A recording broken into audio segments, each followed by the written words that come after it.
Юріївна. Можем. Good day, everyone.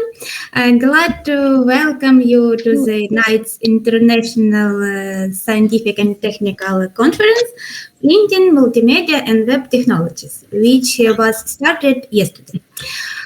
Conference takes place annually at the Department of Media System and Technologies, NUREM, and gathers not only specialists in printing and publishing, but also specialists in IT industry. Because such areas as the use of artificial intelligence in development of multimedia products, the use of augmented and virtual reality, three-dimensional modeling, the development of web system and technologies, UI UX interfaces for mobile applications, the use of modern learning technologies, all these are relevant issues that will be discussed at the conference.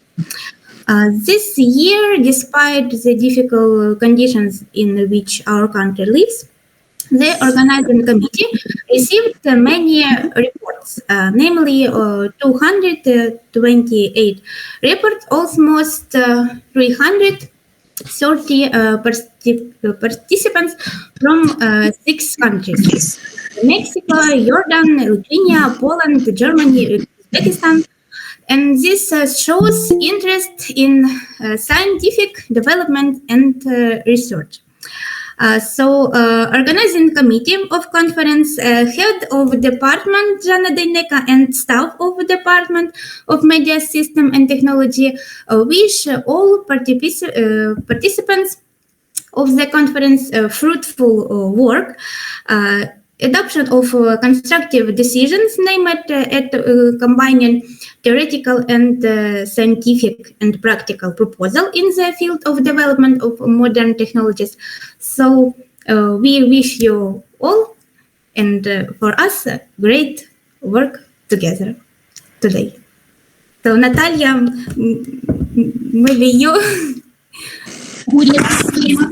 Okay, I can start. Okay. Good morning, or afternoon, or evening, everyone. It's my great pleasure to welcome all of you on this conference.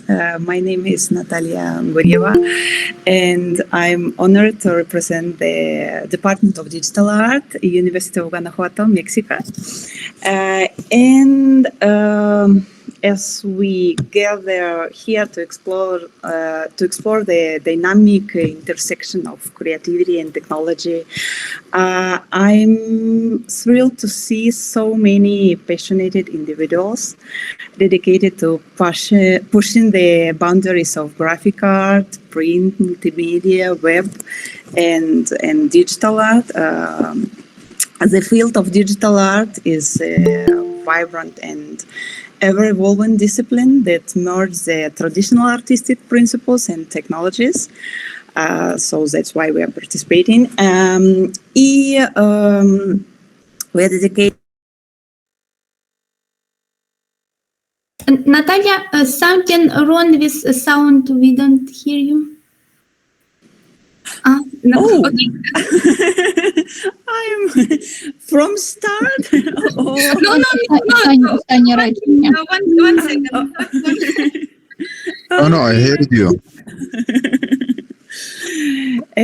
Okay, so I will present our 8 works because today we are celebrating the Day of the Teacher. There are no academic activities today, and we are connecting from different places. But I have seen the Samantha, Jose Adrian, Cecilia, Jose Maria, Dulce, and Uriel. So I will give some words, a sentence. They will explain their work. But 3 of us, 3 students, they couldn't connect because they have a trip to Mexico City. But all the participants presented their project in the format of video presentation. I hope that you have seen these videos, and I will talk briefly about each work, and you can ask any details. Okay. So I will start with two photographic projects. The first one has a title. The Ruins of Present Through Contemporary Photography. Cecilia Alondra Perez Aguilera and I am. Cecilia, could you hear me? Cecilia, ¿puedes abrir la cámara para...? Yes. Hi. We made a series of photographs. We tried to answer the questions. What will be left after the contemporary society? The Middle Age left us monumental castles, the Renaissance epoch cathedrals, industrial society, the giant factories, and we are asking the contemporary society what we will left the waste or something else. And this project serves as a reminder of the fragility of our modern world. And I think that Cecilia could explain the motivation about this project and the final series. Only a few sentences. Cecilia, por favor. Perdón por no hablar inglés ahora, pero creo que este proyecto me hizo reflexionar sobre qué cosas van a permanecer, qué cosas se quedan en nuestra propia formación, en nuestras propias experiencias. Creo que es algo que nos forma y nos hace conectarnos con otras personas a través del tiempo, porque compartimos cosas que todos entendemos y siento que esas son las ruinas, o sea, como algo que se puede representar en toda una generación.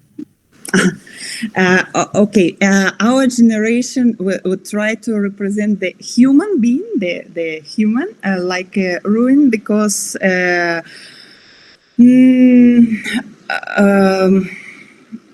what we have seen in the world, it's like a reflection of the human actions. So through the powerful medium of photography, we try to reflect and show our choices, our challenges, our past, how it can be affected to the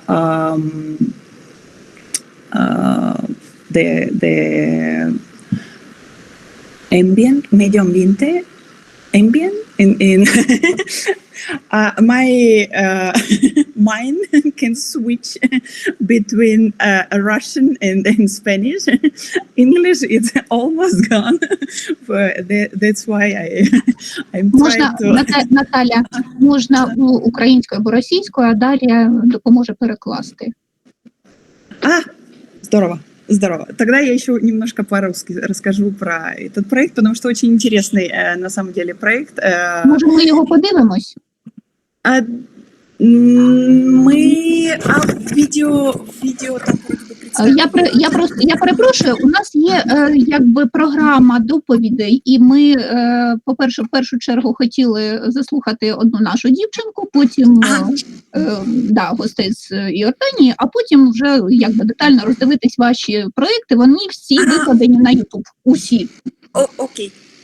Окей, здорово. Ну, давайте тогда мы закончим с этим проектом. Вы просто посмотрите на Ютубе, а мы, я 2 слова скажу. Ми можемо запустити на Ютубі.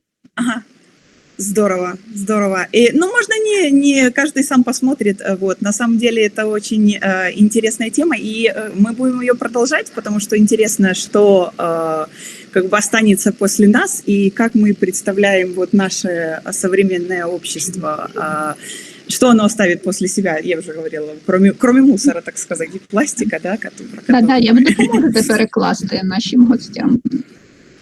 Yes, Cecilia's project connect with our reality, yes, and the aim of this photography project is to show our life, and it will be like our letter for our future. Okay. And I can present the second one because it's also the photographic project. And then we will start with a live presentation, okay? And then we will return to the other presentations, okay? Because the second one, it's also the photographic project is the cultural heritage of Mexica, Mexican indigenous, by means of photographic project after death. The author is Maria Fernanda Paredes Amador, and I helped to realize this project. And this is a journey that represents 4 paradises of Mexicans. The mythology of Mexica is the essential aspect of Mexican identity. And there are 4 destinations to which the soul had to reach. Tlalocan, if the soul, the death was related to water. Omeyacan is for warriors. Mictlan for other souls that died naturally. And for the babies exist a special paradise. So I hope you will see the photograph because it's quite interesting how through the body paint we try to represent these 4 paradises. Okay? So Irina, we can start with live presentation, and then I will explain the other works. Okay? Так, як ми зараз зробимо? Ми надамо слово першому доповідачі, або подивимось ваші презентації, Наталі. Я вибачаюся, можна все ж таки перейти, тому що я вибачаюся, іорданці хвилюються. Так, окей. Тоді. Вибачаюсь. Так, тоді перший доповідач наша Аня Астахова, у неї невелика доповідь, а потім будуть доповіді наших гостей із Іорданії. Будь ласка. Так, Аня, будь ласка. Yep, hope you see my presentation, and hello here. I'm Anna Stachova, student at the Media System and Technology Department of Kharkiv National University of Radio Electronics. And today I will be discussing the impact of audience engagement in social media. To begin with, let's understand why is audience engagement crucial for brands on social media. Consumer engagement is important for many reasons, but let's focus on 3 key aspects. First of all, attracting a new audience. It's about making the brand noticeable and appealing the potential new followers. Secondly, it is to reinforce the connection with the existing customers. Thirdly, through proper engagement, you can convey brand values and history, which is especially important for today's user. So, what exactly is motion design? Motion design is a broad and dynamic area of design that involves creating animated and visual appealing videos for various media formats. It ranges from 2D animation to complex 3D video and video using visual effects, VFX, and augmented reality, AR, and many other subdirections. In the context of marketing, especially on social media, motion design is a powerful tool for engagement audience. So, what is the form of a viral engagement video on social media? The most important point is to create content that catches the eye and the mind, video that raise many questions in the viewer and make them want to watch again and again. Then they should be motivated to interact with the content, to like, comment, share, and participate in interactive elements like polls, quizzes, or sliders.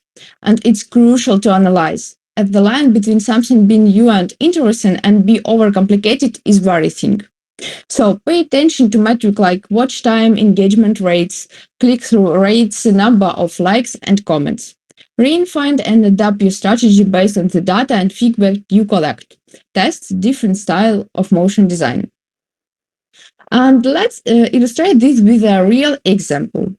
Maybelline made a wave on social media last summer with a series of AR video featuring gained cosmetic in the city. There is video sparked for a store of emotion in audience, with many questions whether it was real or just computer graphics. They were incredibly successful, generating millions of views on TikToks and Instagram and media coverage. So Maybelline started a new trend. The famous brand like, I don't know why. Okay. There is something wrong with my computer, but I hope you see the animation. So Maybelline started a new trend, and famous brands like Zara, H&M, Nike, etc. pick up on it and start making their own viral videos. Nowadays, you won't surprise anyone with such AR video, and the trend has declined. The graphics have become less active, but it's still a good kind of content for engagement audience in social media. Although this presentation is more focused on marketing aspect of the topic, I would like to briefly discuss the technical pipelines of creating such video. First, of course, the development of idea. There are already many AR video out here, and it is difficult not to repeat any idea. Secondly, there is the location shooting and editing of footage. Then the video is uploaded to a software program, for example, After Effects, where the camera tracking is analyzed and understands the perspective on the camera movement for implement of 3D object. Then in 3D programs such as Blender, Cinema 4D, or Maya, assets are either find or modeled. Texture are adjusted and animation is applied. The lighting is adjusted to match the footage, and then the final rendering is done, matching footage with a 3D part. The last step is color correction and sound design. It sounds fast and relatively easy, but in reality, achieving such an effect that people double-check is it real or not is a difficult, laborious job. So, in conclusion, I can say that motion design is a fantastic option for creating social media content that engages user with a brand. While the idea plays a crucial role, if the executed is both engaging and technically skillful, a brand can not only attract more audience to their social media page, but also create a completely new trend in this area. So, thank you for your attention and listening to my presentation.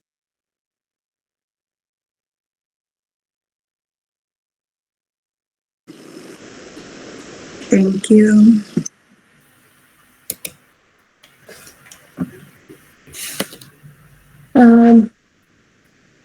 Thank you. Питання у чаті. I see, special models. No, usually, if we made a video for famous brand and it should be like a brand model, like for example, I don't know, some clothes from Zara or H&M. Of course, you must brand it, but usually you can buy some clothes which look the same and done with the texture, take the logo or something like this. So it's also depend of like level of project. If you need something fast and cheap, of course it's easier to download something from internet. But if there is a big project with big money, of course you can also model if it's necessary or something special. Дякую. Так, ще питання будуть? Дякуємо, Аня. Будь ласка, запрошуйте наступних. Дар'я. May we ask Dr. Amer Abu Jassan for welcoming speech, because we didn't hear you. Okay. Hello.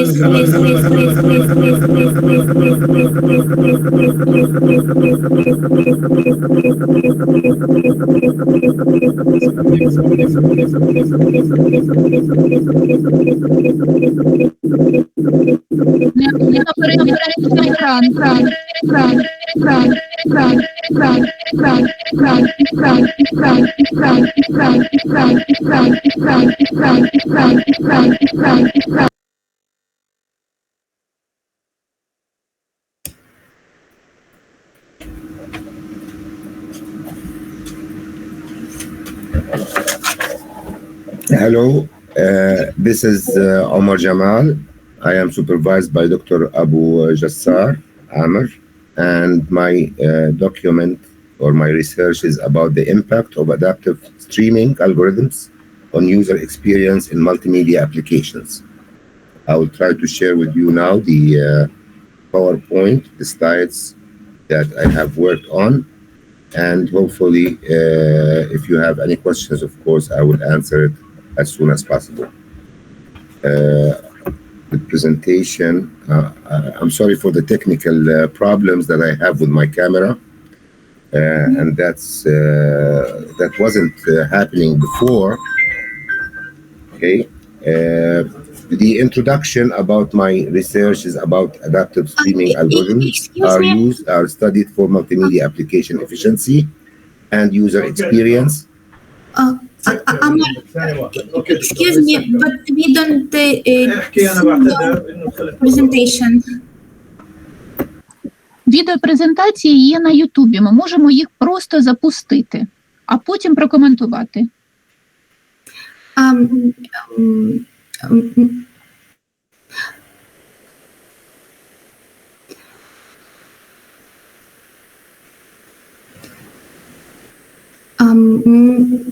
May we ask Amar Kalf to stop sharing your screen, because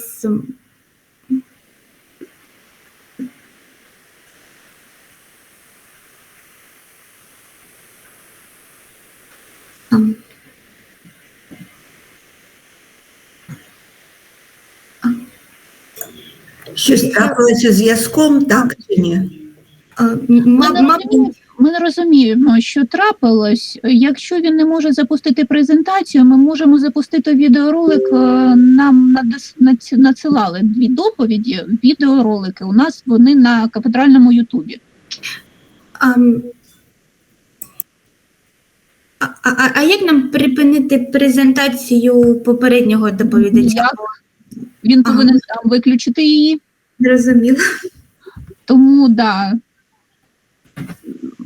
Ви як організатор хіба не можете його взагалі виключити можна. А запустити заново не можна. Так. Hello. Hello, how are you? Добрий вечір всі. Я буду говорити українською мовою, тому що я навчався в Україні. І моя дружина українка. Ви бачите мене, як є граматичні помилки. Перше за все, я хотів би подякувати своєму вчителю Вячеславу Лащенку за запрошення взяти участі у цій конференції. Мене звати доктор Амер Абу-Джассар. Я навчався в Українському національному університету радіо та електроніки на бакалавраті та магістратурі, який закінчив у 2004 році. Я закінчив аспірантуру в університеті Каразіна.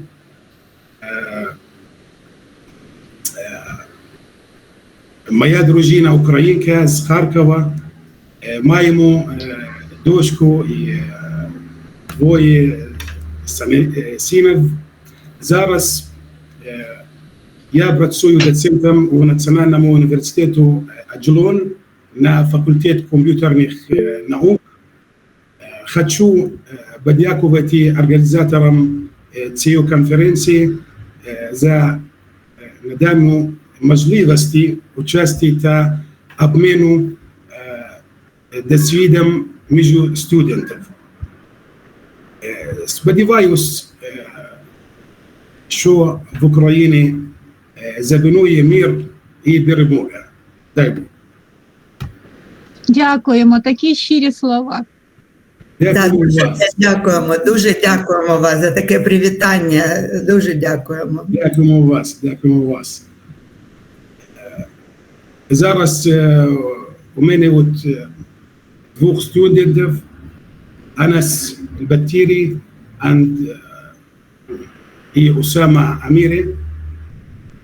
Зараз будуть виступати їхню презентацію, якщо ви дозволите, якщо чесно. Дякуємо. Дякуємо вас.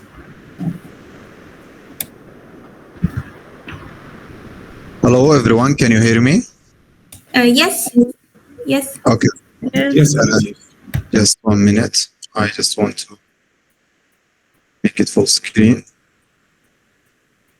Okay, hello ladies and gentlemen, welcome to our presentation. Nice to meet you all. Before we start, we thank you all and appreciate your efforts to encourage students from different universities to be part from great conferences like this. First, we want to introduce ourselves. My name is Al-Batiri Anas. I am a software engineering student in Ajlan National University from Jordan. I achieved more than 20 courses in computer science, and I worked as a mobile developer in 3 different companies, and I built more than 15 mobile applications. And now my friend Amira Osama will introduce herself. I am Amir Osama, computer science student in Ajlan National University. I achieved more than 11 courses in computer science field, and I'm a Flutter developer, and I have successfully built 7 applications with Flutter. And now my friend Anas will start the presentation. Okay. Our presentation title is Artificial Intelligence in Multimedia, Enhancing Creativity and Efficiency.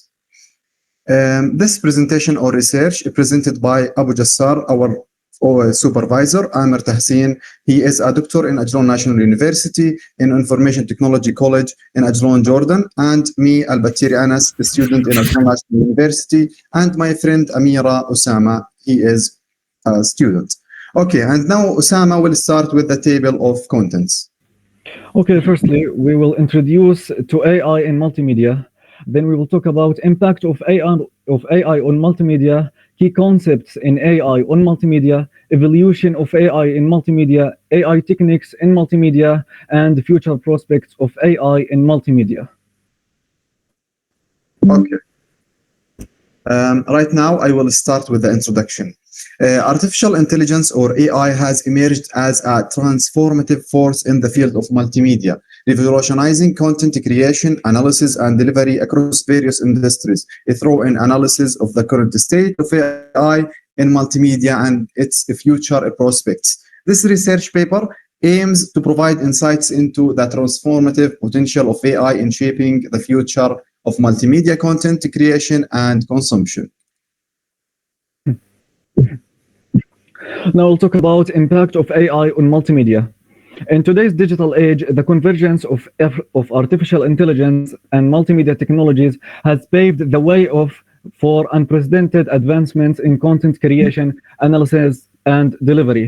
From interactive website to impressive virtual reality experiences, multimedia has become an integral part of our daily lives, shaping how we communicate, entertain, and learn. At the heart of this multimedia revolution lies AI, a set of technologies and methodologies that enable machines to mimic, like a human, cognitive functions and perform complex tasks with unprecedented accuracy and efficiency. Okay. And now we will talk about key concepts in AI and multimedia.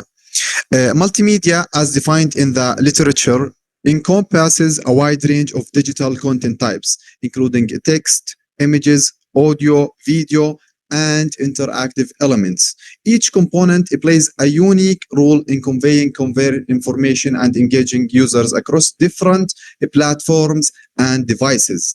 The fusion of artificial intelligence and multimedia technologies represents a significant milestone in the evolution of digital content creation, analysis, and delivery. The evolution of AI in multimedia. The integration of AI techniques in multimedia applications traces its roots back to the early days of computational intelligence. However, it was the advent of machine learning algorithms and neural networks that catalyzed a paradigm shift in AI-powered multimedia systems. Central to the literature on AI in multimedia are key concepts such as feature extraction, pattern recognition, and data-driven modeling. Okay. And right now we will talk about an important topic, which is AI techniques in multimedia applications.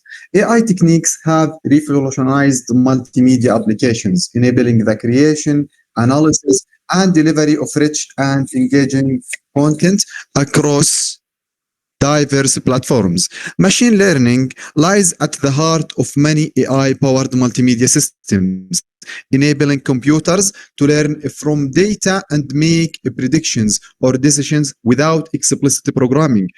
Deep learning, for example, a subset of machine learning, has emerged as a powerful tool for handling complex multimedia data, particularly in tasks involving images, audio, and video.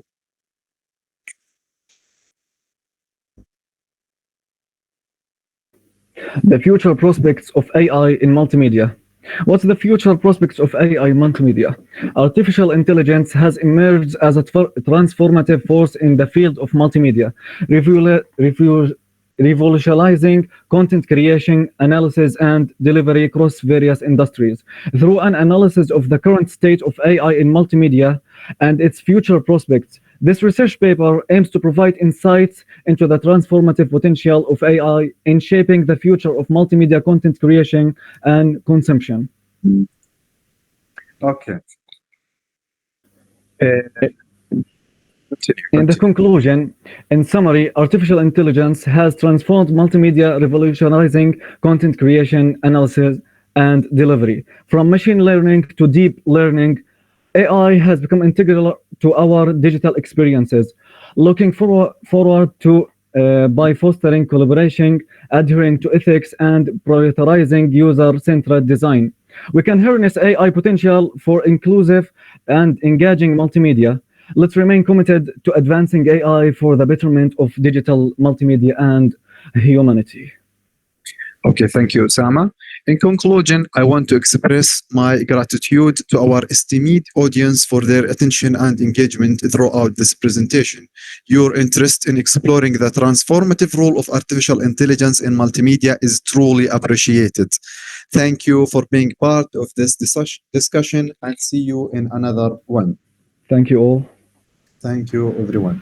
Thank you very much, Osama and Anas. Thank you, Doctor. Thank you. Great.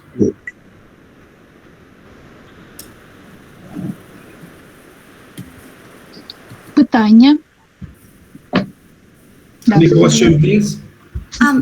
Anna want to ask, yes? Yeah, so do you already have some real case of AI application in multimedia in your projects?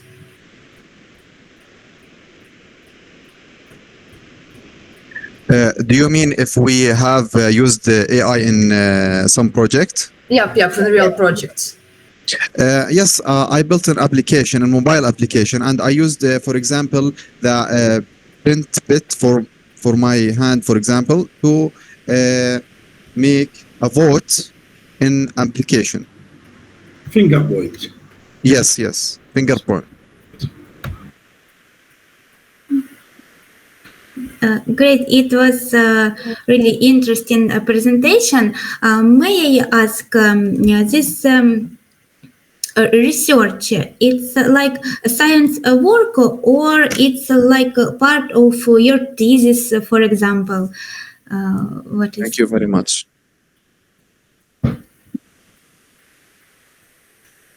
What's your question? Can you repeat it, please? Okay. It is a science work, or it's like a part of your thesis? I mean. The project, the application. Yes. It was in a competition. It was in a competition, yes, and I contribute in this application. Its name was Member App, and maybe I can show it for you. It was to vote for some people in our country, and the application get top 13 in the competition. Great. Yes. Great. Maria. Yes, hi. Thank you for a great presentation. I have like a general question. What do you think? Is it possible to combine the work that AI can produce? For example, is it possible to combine AI work and designer work? For example, if we talk about creating mobile application, we have a designer who can create a design prototype. But AI can, for example, work on creating some intro music for this mobile application or something else. Like in general, what do you think? Is it possible to combine such things or not? Okay, in my opinion, artificial intelligence can play a significant role in mobile app design in several ways. For example, UI UX optimization. AI can analyze user behavior, preferences, and feedback to optimize the user interface, which is the UI, and user experience, which is the UX design of mobile apps. By understanding how users interact with the app, AI algorithms can suggest improvements to navigation, layout, and visual elements to enhance usability and satisfaction.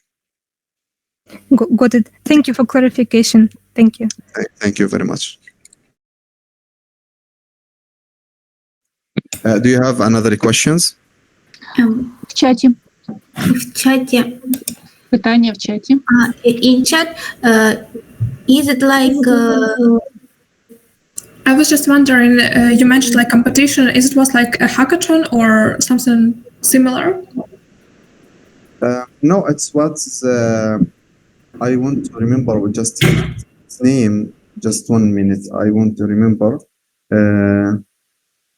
It was a Crown Prince of Jordan. He made the competition. Thank you so much. I mean, just like the structures that you have a limit time and so on. You're welcome. What? What did you say? I'm sorry. I'm sorry. I just mean like it has some time limitation or something, or it was. Yes, it was. Yes, it was 3 months, and you have to make your application and contribute with this competition. Oh yeah, it's really cool. Thank you.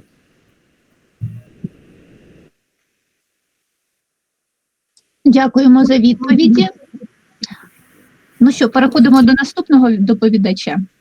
Подякуйте від ім'я всіх. Thank you for your presentation. And we ask next. Hello, do you hear me? We can't hear your voice clearly. Your network. Але я вас добре чую.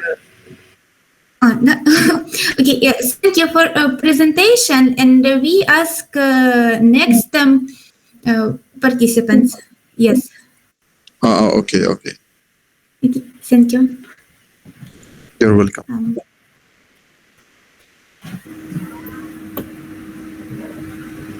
Hello. Hello, everyone. Good evening, dear ladies and gentlemen. First of all, I apologize for the inconvenience regarding my laptop camera, because it's just broadcasting the voice, not the video. Secondly, I would like to thank you for allowing me to participate in the International Student Conference. I'm the student Omar Jamal. I am studying a master's degree in computer science at Amman Arab University, and I am submitting the research under the supervision of Dr. Amir Tahsin Abu Jassar from Ajloun National University. First of all, we start with the introduction regarding the our work, or my work, under the supervision of Dr. Tahsin. My title is The Impact of Adaptive Streaming Algorithms on Users' Experience in Multimedia Applications. And this is basically current work, and we are talking about adaptive streaming algorithms because it's studied for the multimedia application efficiency and users' experience. Adaptive streaming adjusts to network circumstances in real time to increase video quality and eliminate buffering. This research examines how adaptive streaming technologies like Dash and HLS might improve viewers' experiences. Okay, I'm trying to do the presentation as well. It's not broadcasted. The multimedia, especially video streaming, is crucial for communication, education, and entertainment in digital era. As streaming services become more popular, media delivery must be high quality and uninterrupted. Video streaming quality affects user happiness and content providers' competitiveness in this challenging and changing industry. Improved streaming quality affects the user retention, ad income, and subscription growth. Streaming quality may vary due to the network fluctuations, of course, as we can see today. High-quality multimedia streaming may be difficult over unreliable networks. This study examines bandwidth and device user experience disparities. In heavily populated or isolated places, static streaming systems may stop and have poor broadcast quality. Real-time adaptive streaming algorithms adjust video quality dependent on user equipment and network characteristics.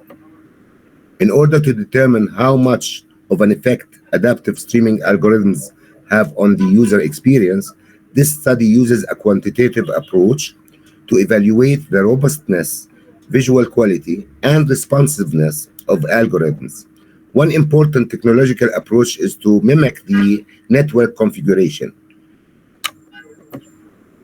Both of the systems that we use evaluate the video quality. They are called PSNR and the SSIM. But the PSNR also evaluates data loss caused by compression and transmission failure. Then we have the following goals in our research. We have to get the lowdown on how adaptive streaming solutions boost user happiness with multimedia apps across all kinds of networks and devices. Make use of all algorithms performance metrics, including startup time, rebuffering frequency, video playback quality, and experiences to evaluate its efficiency. Advice for streaming each technical creator and content providers backed by evidence to keep consumers entertained. Finally, because I'm trying to summarize this, adaptive streaming algorithms maximize multimedia streaming by adjusting video quality based on network conditions. There was a lot of studies on algorithms. We are talking about adaptive streaming exhibited several user experience metrics as algorithms such as BAA, ESA, and MAS were significant in this investigation. I'm going to share with you my whole research as soon as we finish this. In conclusion of our research, this study examined how adaptive streaming algorithms affect multimedia application usability, and found numerous notable outcomes. Adaptive streaming improves video playback under different network circumstances, making consumers happy. Our study showed that the MPEG Dash and Apple's HLS handle bandwidth variations better than earlier streaming techniques, which buffer and reduce quality. These findings have major implications for multimedia application development, especially in areas with poor internal access. Developers may improve adaptive streaming algorithms to boost user satisfaction.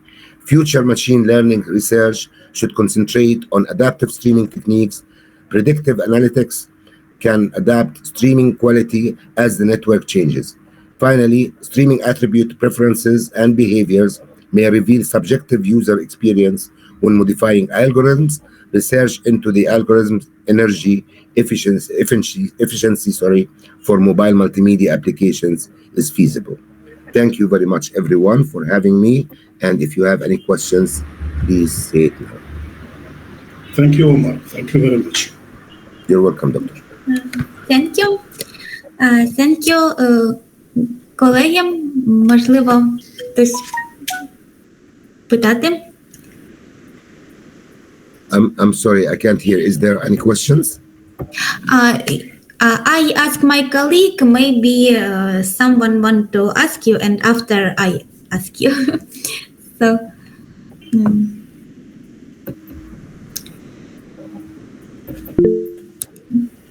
Maria, please.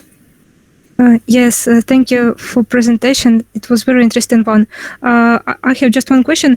After finishing your research, are you going to make some kind of poll or just ask users how do they feel the quality? What is the quality of this improving effect of using this algorithm? What do you think?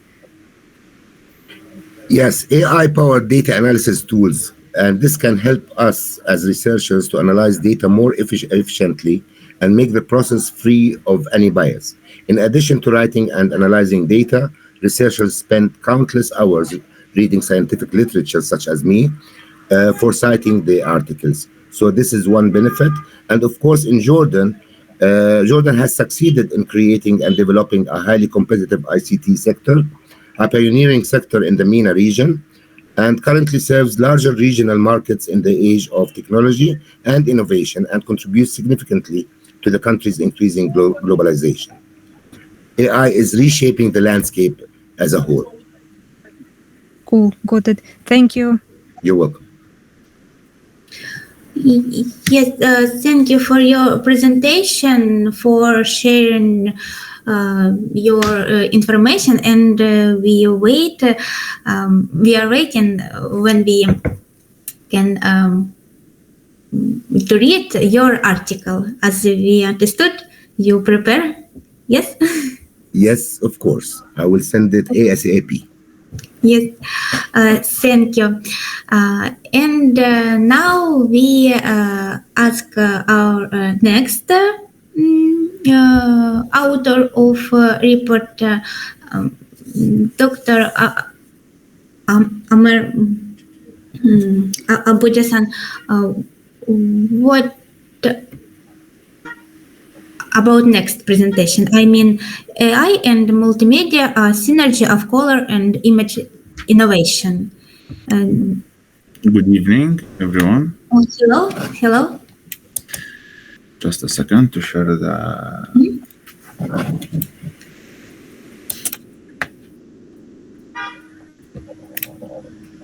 Now.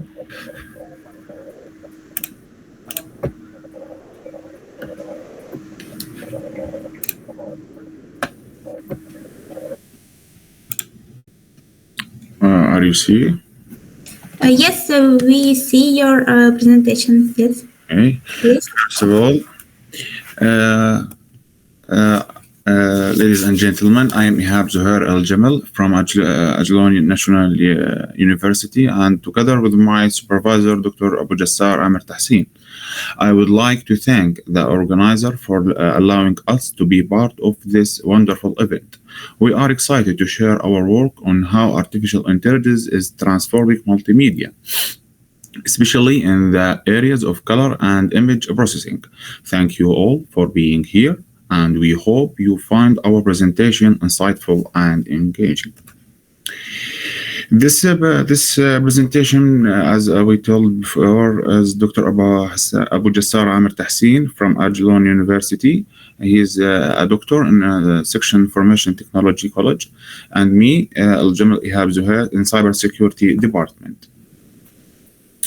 In this presentation, we'll cover these topics: AI enhancement in multimedia, technological breakthrough, application and case study, challenges and solutions, and future prospects. As introduction in AI multimedia, we should definition and the artificial intelligence AI has become the transformative force in various sectors, especially in multimedia. AI technology enhance the way we receive and interact with digital content, making experience more intuitive and engaging. We focus on this presentation explore how AI integrate with multimedia, recognize color and image recognition technologies, and we will examine the impact of this advancement on user experience on various industry applications. In technological advancement in AI and multimedia, which had advanced neural network, highlight the role of the deep reducible network and vision transformers in improving image recognitions, explain how these networks have increased accuracy and speed on analyzing complex image. In color learning and embedded adjustment, discuss how AI used in digital photography and online written to ensure precise color representation. Example of AI application in enhancing user experience through accurate color adjustment. Enhancement and integration with multimedia, describe how AI-driven tools are making multimedia content more interactive and engaging. Use case in virtual reality and augmented reality, showing the impressive experience.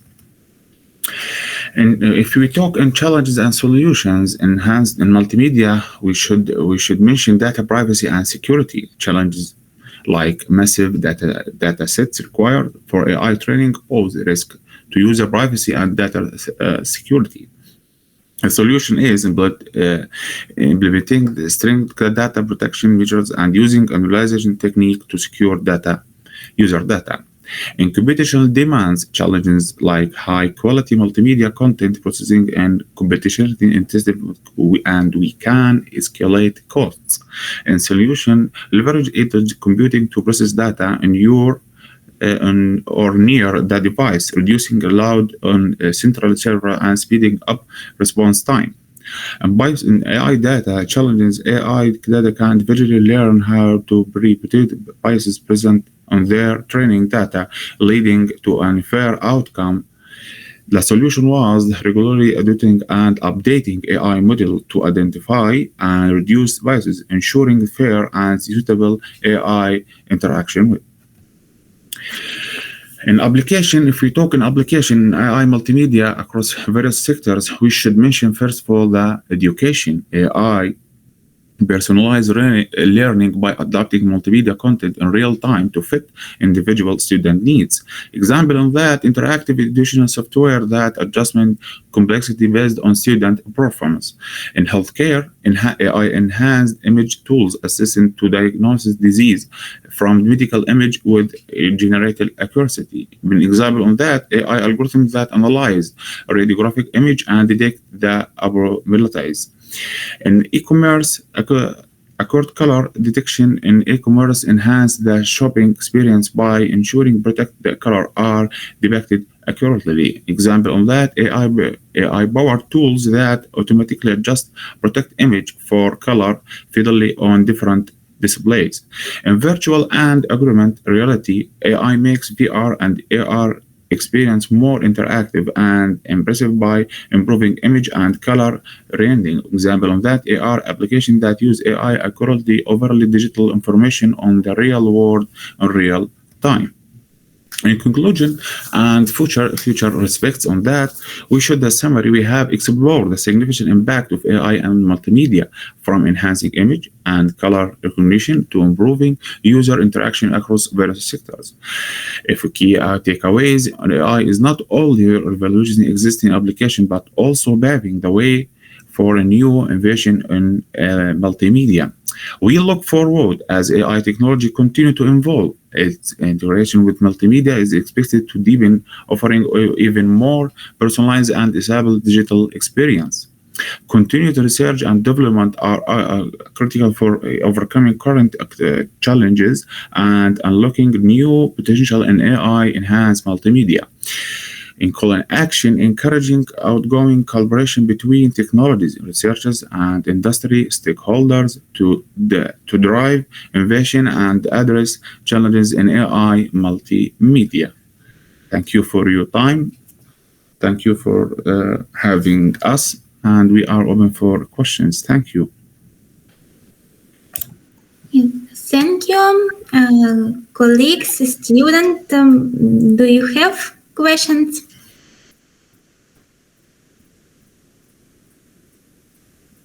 Колеги, студенти, можливо, хтось хоче щось спитати?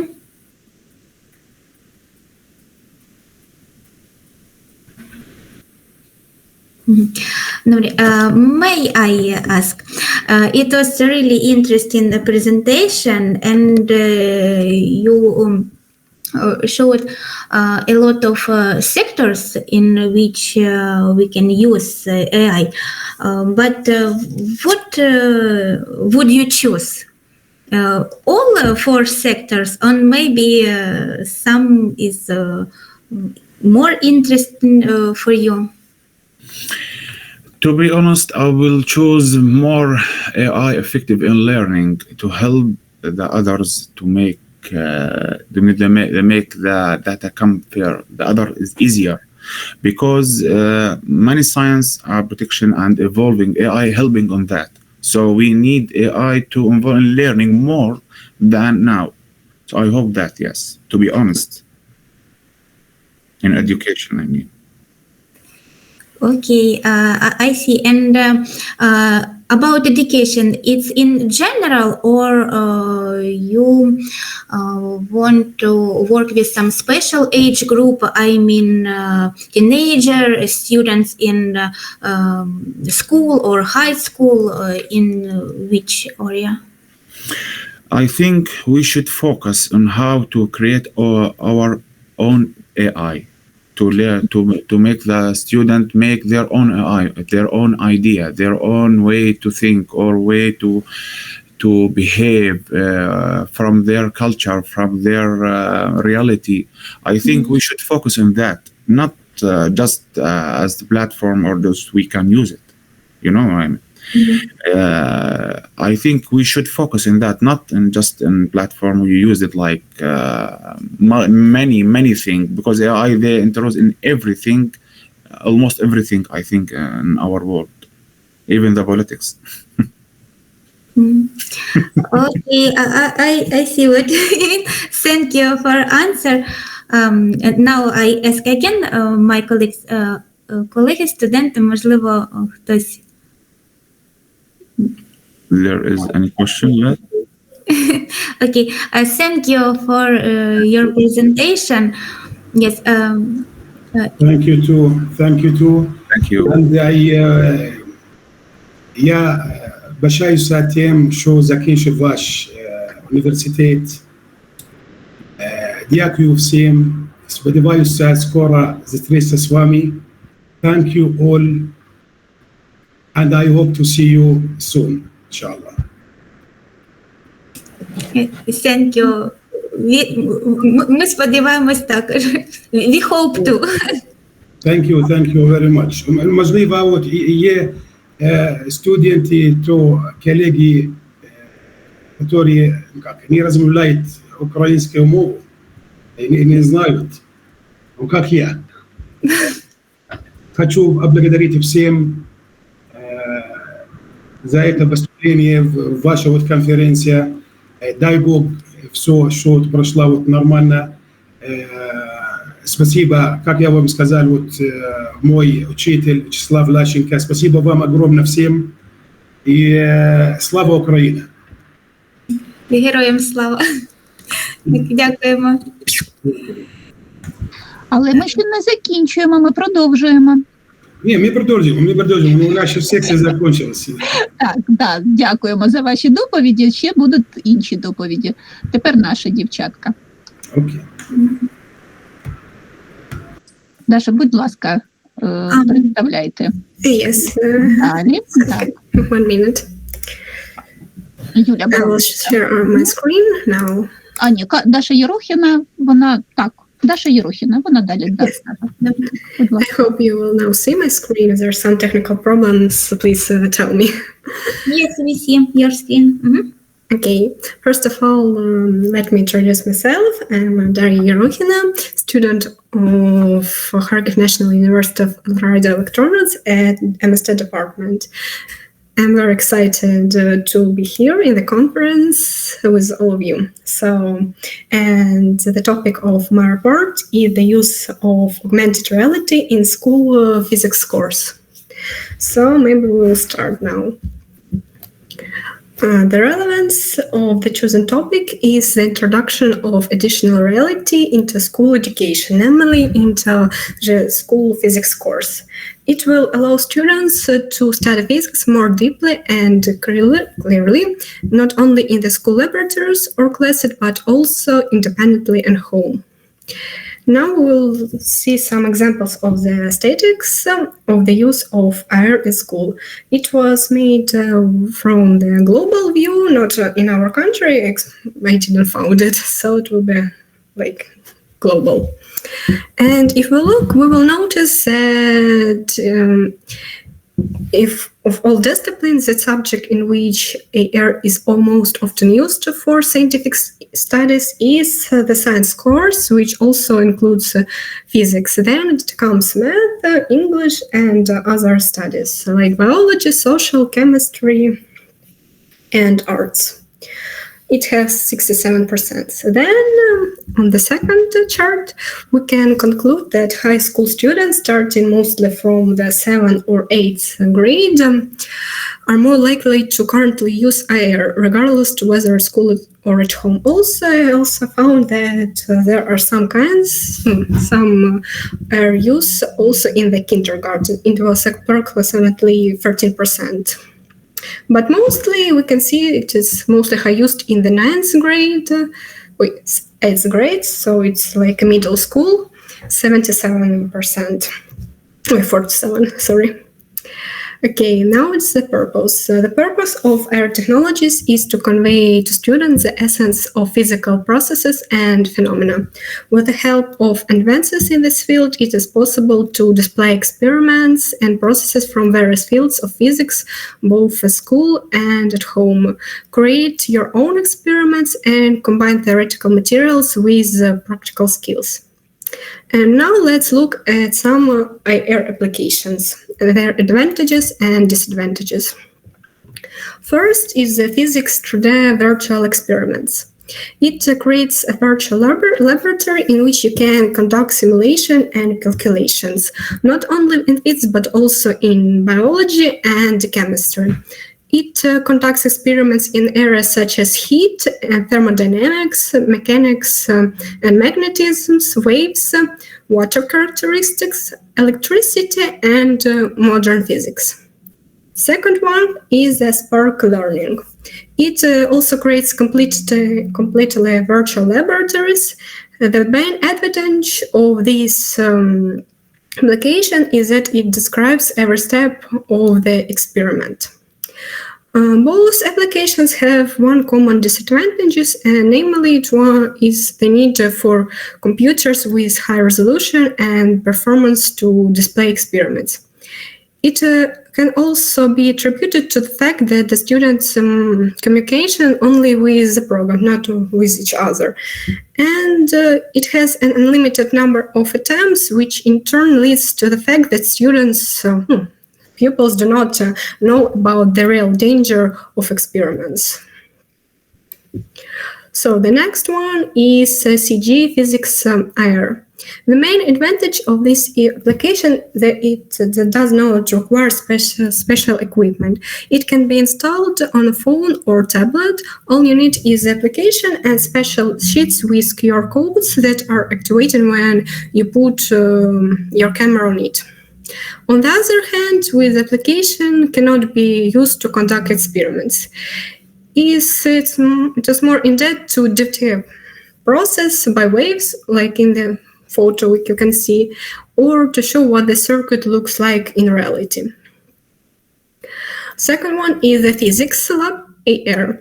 It creates a space for conducting experiments. The main advantage is the ability not only to watch experiments, but also to customize or create it yourself from proposed list. And the disadvantage is the limited number of proposed experiments, only 6 to 7. And the last one is AR book, an application that can be installed on both phone and tablet. Also, the main advantage is the ability to conduct a lesson using AR technology. Their activation when hovering into a desktop page, like you can see on a picture screen. And the disadvantage is that you must have a tag box in front of you, because without it, the selected effect will not be demonstrated. And now I will want to tell some development environments for AR applications. To create augmented reality, you need an application development platform and an augmented reality platform and AR software developer tools for mobile devices. For example, you can combine some programs such as Unity with Vuforia or Max or AR Core, which made it possible to create a three-dimensional model by using the platform, create an application that displays it on a phone screen while pointing it at a flat surface. So you first made a 3D model like in brands like Unity, and then with the help of Vuforia, Max or Core, create an application. So, conclusion. In conclusion, the use of augmented reality technologies in school education can interest students, increase intention in lessons, allow students to conduct experiments themselves if the school doesn't have special equipped laboratories, and help understand subjects that are difficult to fully understand without a visual representation. So, thank you for your attention. Thank you so much. Дякуємо. Yes, I have seen one question, please. I have one question about the implementation, because we are trying to implement in the primary school the application with Vuforia. It's quite difficult. So I don't know if you try to test for any course for any school. Actually, I didn't try it. I also did a review of this part, but I found a video in the YouTube internet. So it you must combine first unit and then plug Vuforia into the unit itself, not the two separate programs like this. So Yeah. We had the exercise with Vuforia and the markers, and then it was the application to help the mathematics. And for example, for geometry, it appears the 3D figure, and you can rotate, and you can see the whole figure.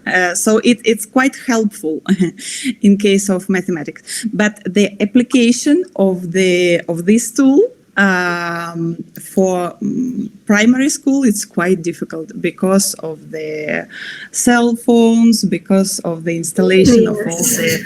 And so I want to know, it's only in Mexico it's quite difficult on this stage, or what you can I want to compare with other country.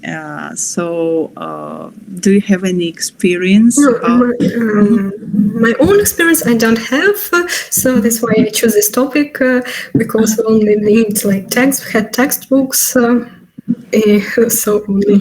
But if you want, if we find some like reviews or in the internet, like where I found the statics, there are some phrases like in United States or America, there were some tries to install this in the kindergarten and like first school, like first pre-intermediate school, if I'm correctly.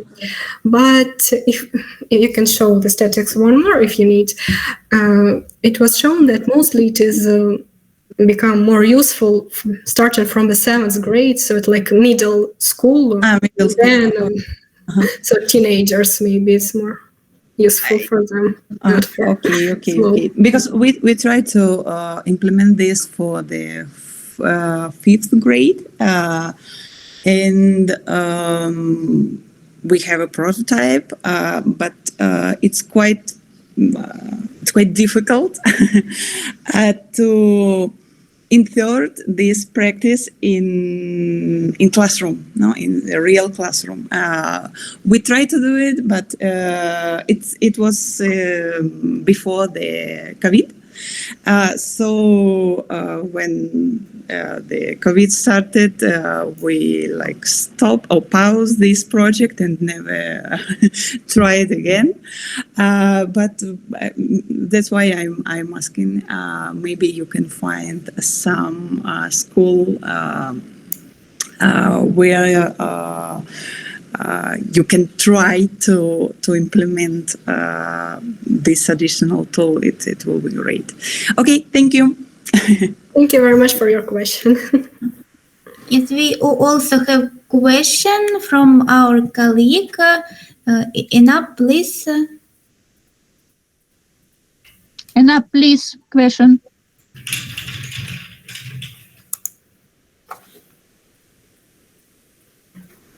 Є питання, ще є питання наших... Так. Yes, please ask Inab or Asama or Anas. Can I ask that question? You raised your hand, so... Yes. Can I ask? Yes, please. Okay. First, I want to thank you for your efforts. Your research is really awesome and interested. But I have a question. There are VR and AR. Do you think AR is more important than VR, and why? If to compare VR and AR in the school, it is actually pretty hard to say which is more useful will be. I made the research the most only in physics, and it was a little bit like biology and chemistry. So if you want to make a full experiment on your own, it will be more useful to maybe use VR technologies. But if you want to make like a mixed character, combine the theoretical materials and some practical skills or visualization, it will be more useful maybe to use AR technologies, because mostly nowadays some schools give tablets to the students, and most students have a phone during the lesson if they're not given away to a teacher. So maybe in physics it will be more like AR technologies. In addition, especially if the school have like laboratories or special physics classes, but if a school doesn't have it, like it's only ordinary classes where students still sit, it will be more useful to use a VR technology instead of AR. Okay, thank you for your question. Thank you for your question. Really convinced me. Thank you. Enough, please. You raised your hand also. Me? Hello. Hello. Yes. Good evening. Sorry, I don't name the first. I just want to ask, thank you for, first of all, for this great presentation. I just want to ask you about this, your presentation. Is here the app or just an idea? It's now only an idea, actually. Programs are real that I shown applications, but the main idea of my presentation is like a thesis of review of thesis, so it's only an idea. Do you wish someday you will, and soon you will make it real? Yes, I have that idea. Has this idea to make it real. Yeah, we hope you will do that. Thank you. Thank you. Thank you so much. Thank you too. Asama, please. Yes. Firstly, thanks for your presentation. It's really cool. I have a question. Why did you choose to talk about AR? Why I choose to talk about AR? It's actually a pretty hard question to me, but I will try to deliver my idea to you.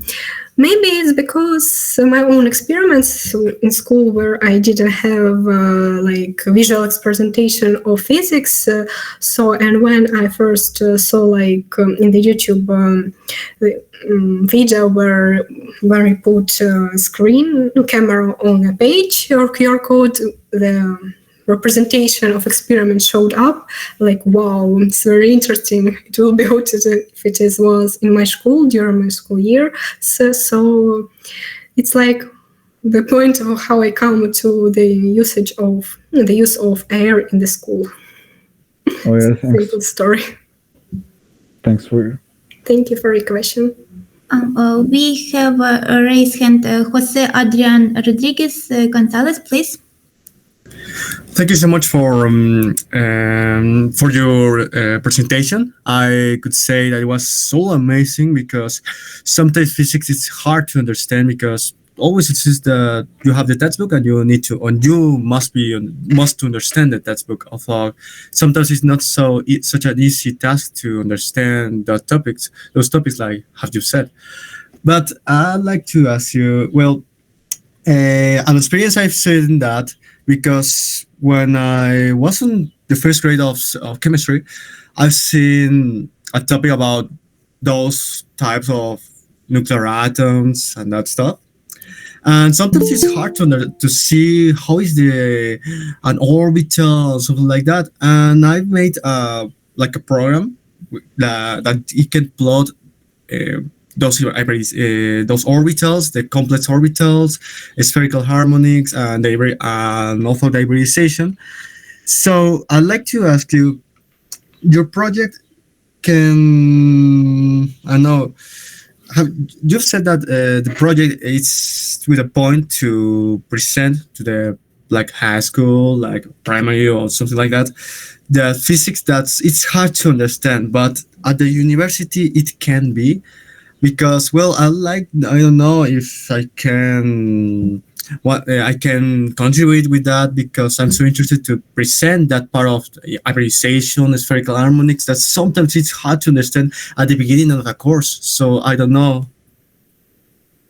If I correctly understand your question, yes, the use of AR technology will be most good at the school where you start only like begin learning of the physics, and then it will be also very good during the laboratories in the university itself. So if you need to create an application, it can be very different. It can be made for school, or maybe it can be made or for some laboratories or for the physics course itself. When I did my research, I found an application that was actually made by the Department of Crystallized of Kharkiv University, of Kharkiv University in Kharkiv, Ukraine. But this application only has several experiments with the theme of crystallize, because of its department. But so if you create an application for university, maybe it will be more useful to create for each destination. So the department will create mechanic department for mechanics, electrodynamical for electrodynamics, and these fields of the physics. But if you create an application for school, you can put all kinds of experiments like which are included in the school course into this app. Okay, yeah, that's well the data objective, because sometimes it's like, for example, it's more, I understand the point. It's more useful if you put some kind of area that you refer, I guess. Area which I prefer? Yes, for example, like I can put this app into some area specific and can be used by them, I guess that you were saying. Yes, some applications have like a course of such as thermodynamics, mechanics, magnetism, optics also has. But if I would create an application, maybe I will specialize like in the for school. Maybe it will be mechanics, waves, electricity, and optics, because these four fields is maybe the main part of the physics which learns pupils, young people, to how our world, the real world, works, how phenomena are used, and to be careful with it. Yes, okay, that's the point. And the other thing I like to ask, let me plan. For example, I apologize. Maybe continue the next question. Okay. Presentation, but time limit, you know. Oh, sorry. Thank you. Yes, we continue, obviously. And Maria, you have question, maybe some. There one more question. Okay. Yeah. Hello. My question will be short. Thank you for your presentation. I have just one question. Maybe are you going to have some kind of achievement section when student finishes some lesson? No, just like maybe as a further step, not right now, but like in plans. Actually, the applications which I observe only have like reviews and visual representation of this. One of it, as I said, have like describe every step, but there was like no like goal to make complete course of it. But if to talk general and in the future look, it will actually a pretty good idea, excellent idea actually, because it will encourage students to learn it and to do their own experiments. So if to create your own experiments, applications, with different sections, fields of physics or any other subject, not only physics, it will be a very good idea to do this. Yeah, thank you. Thank you too. Yes, thank you. It was really interesting and useful presentation, and we all have a lot of questions, but we must continue. Irina Borisovna, maybe. Thank you very much. Yes. Дякуємо. Дуже цікаво. Так, дуже цікаво. Так. Далі у нас наступний доповідач Юля Боровинська. Будь ласка, її представте. Юля. Юля, все. Вона сама. Yeah, hello. One moment, I just want to present my presentation. Pinto. So, can you hear me clearly? Yes. And can you see the presentation? Yes. Perfect. So, good afternoon. My name is Yulia Borovinska, and I'm a master's student at Kharkiv National University of Radio Electronics. My supervisor is Alexander Volk, associate professor. and I'm very delighted to present my work here. So the name of my presentation is Assessing the Efficacy of Artificial Intelligence in Transforming Wireframes into Designs, Current Limitation and Future Perspective.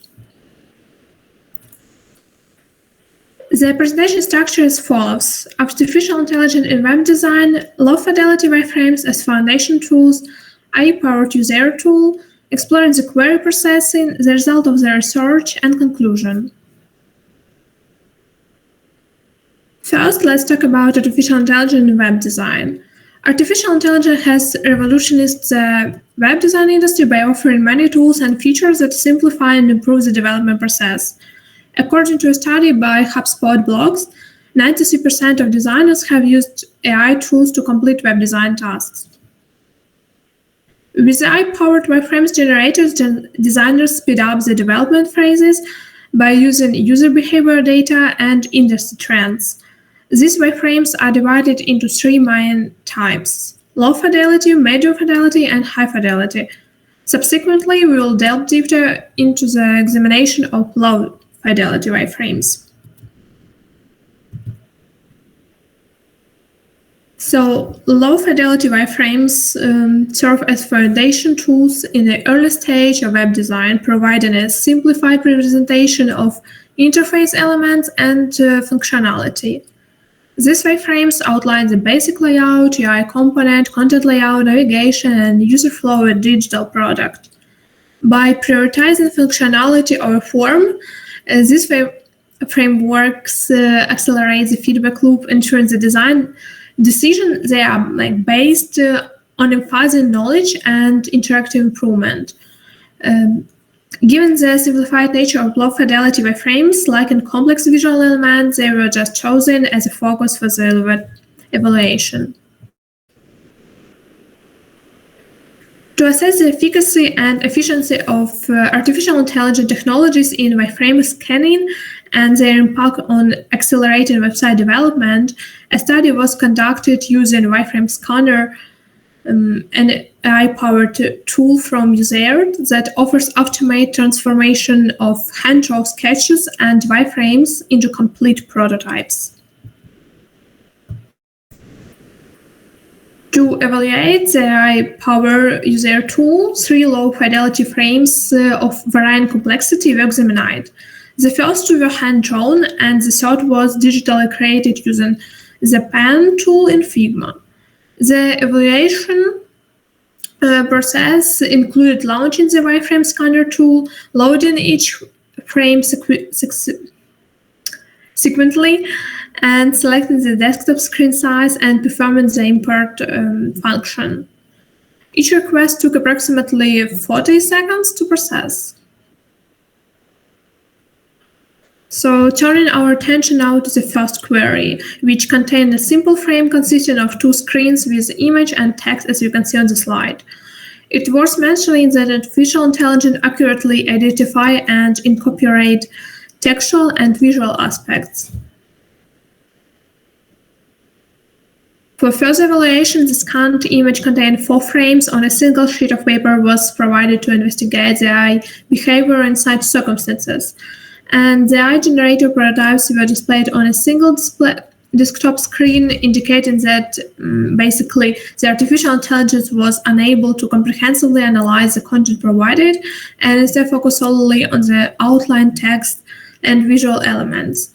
So due to the simultaneous presentation of multiple frames, it was difficult for the AI to maintain structural integrity and resulting in the confusion design layout. Now I would like to move on to the third query. The third type of frames created with Figma had a higher resolution and complexity, as you can see on the slide. Despite this, the AI provided an average level of response, I would say, successfully identifying images and certain text blocks, but failed to recognize some elements such as video elements, titles, header, footers, and search bar. Let me summarize our experiment with the AI-driven user tool. The research highlights the exciting limitation in the ability of AI to accurately process and transform wireframes into fully implemented designs, despite widespread adopting challenges remains in maintaining structural integrity and accurately recognizing various design elements. Moving forward, there's of course a high necessity to enhance the accuracy of AI through comprehensive training in transforming wireframes into designs, understanding contextual prompts, and providing appropriate responses. This highlights the need for continued research and development to improve AI technology for more effective use in web design tasks.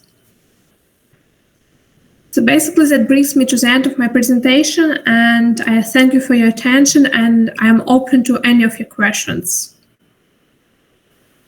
Yes, thank you, Yulia, for your presentation. We have a question, please. Yeah, of course. Yes, Anna, please. You. Okay, yes. Artificial intelligence is a very important topic. So I thank you for your special performance in the presentation. But I have a question. Yeah. How does artificial intelligence enhance educational experiences and outcomes? You mean especially educational experience? Because basically, I wouldn't say like enhance something. Artificial intelligence, on my side, and as I did research, I would say artificial intelligence to help us to automate some process, to speed up our work, but I wouldn't say like enhance at some point, to be honest. Thank you for your question. For your answer. Yeah, of course. Yes, thank you. Now we have one more question. Asama, please. Yes. Firstly, thanks for your presentation. It was really cool.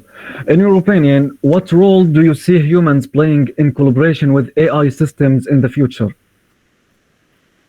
Actually, as a UX designer right now, I feel like it's a high need to use artificial intelligence in our work and our perspective, because it's really, as I said before, it speed up our process and we can focus on really much more necessary topics. We can do more research to explore our nature. I mean, it's really convenient when you can delegate some unnecessary task, some work routine, when you are just writing some text, for instance, and you need to check it pretty fast, and you can collaborate it with artificial intelligence. So it's really essential part. And basically, even as a designer, I work as a graphic designer before, and I know how much time it takes. And I would say we really can delegate some tasks to artificial intelligence to generate, another images, not to spend hours to find appropriate one. So definitely, it will improve our life, I would say, and we can really focus on quite essential topics, much more relevant to our future, I would say. Yeah, I understand you. It enhanced the efficiency. Thanks for you. Thanks a lot. Yeah, thank you for the question. Yes, please. Yeah. Thank you for your presentation. May I have some question about education?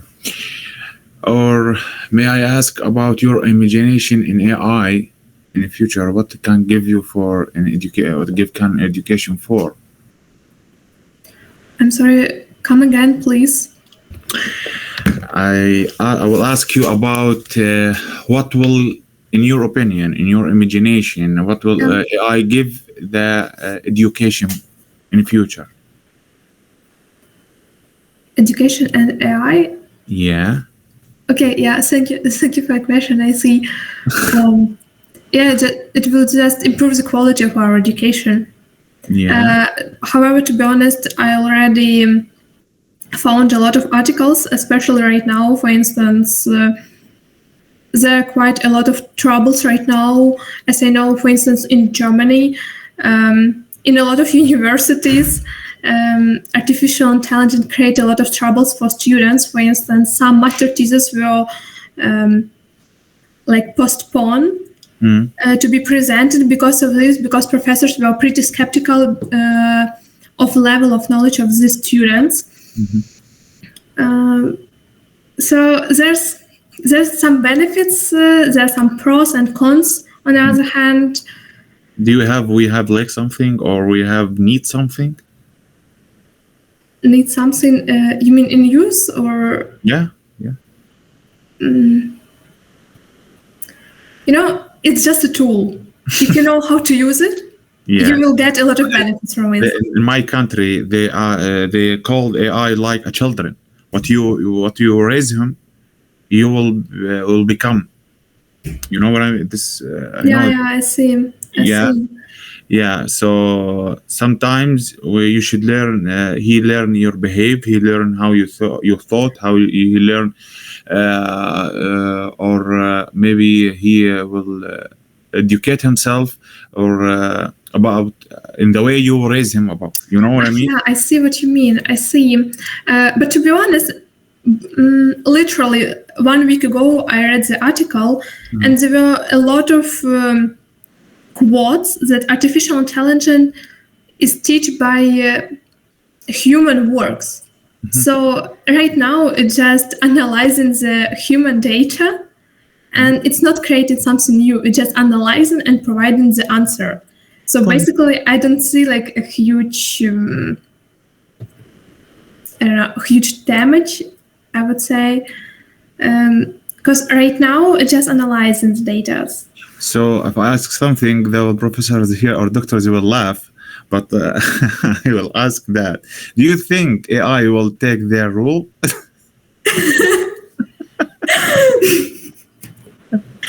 As a human being, I would say, of course not. Okay, we hope so. Yeah. Thank you. For the question. Thank you. Yes, thank you. Maybe someone has more question? Юля, дякуємо. Thank you for your attention. Цікава доповідь. Бачимо, що визвала зацікавлення. Дякуємо. Далі у нас переходимо ми до робот наших студентів і колег з Мексики. Наташа, як ми зробимо? Будемо дивитись відео на Ютубі? У нас не так багато ваших студентів. Подивимось. Okay. I can present, for example, 3 of works that have connection, and then we can see the videos, and the students will present and briefly explain. Okay? Ті студенти, які зараз присутні на зустрічі, щоб вони змогли відповісти на запитання. Okay, perfect. So we will talk about the 3 works, illustration and visual result of the work with the poems of Juan Garcia Ponce. I will present the 3 works, Ekphasis, Desire and Woman, in the work of Juan Garcia Ponce. Carmina will start, then the literature and image, Ekphasis. Ірина Борисівна, ви щось додати хочете, бо ми вас чуємо. Great. The second one, the literature and image, Ekphasis and design, the work on Juan Garcia Ponce, Maria Fernando Fragoso. And the third one, El Libro El Gato by Juan Garcia Ponce, from literature to image, will present Maria Jose and Samantha. So maybe you don't know, the Juan Garcia Ponce was a Mexican writer, essayist, and art critic known for his contributions to the literature and artistic world world. His works often explore the theme of erotism, existentialism, and the human condition. So the illustrating the works of Juan Garcia Ponce involves capturing the essence of this quite complex narrative. His work represents the four different directions: erotism and sensuality, existentialism and the human condition, art and literature interconnection, and a context of Mexican culture. So now the students will present the illustrations. Okay, I don't know, Irina, we will start with video and then you can project the video. Мені треба, щоб ти сказала можешь или мне открыть видео с Ютуба и расширить экран, или ты можешь? Как удобнее, смотри. Она лучше знает кого. Да, Наташ, краще ти. Краще ти, щоб ми не плутали. Я можу зараз наш YouTube відкрити, але у нас ще можуть бути... Окей. Якщо складніше, я його розшарю. Так. Давай тогда ты в любом порядке. Добре. Так. Угу.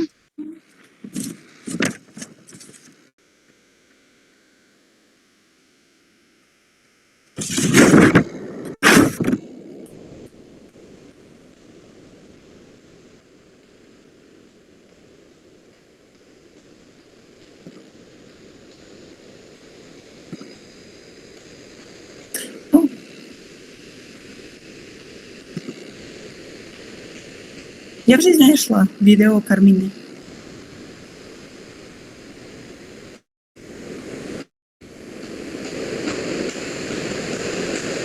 Окей. Perfect.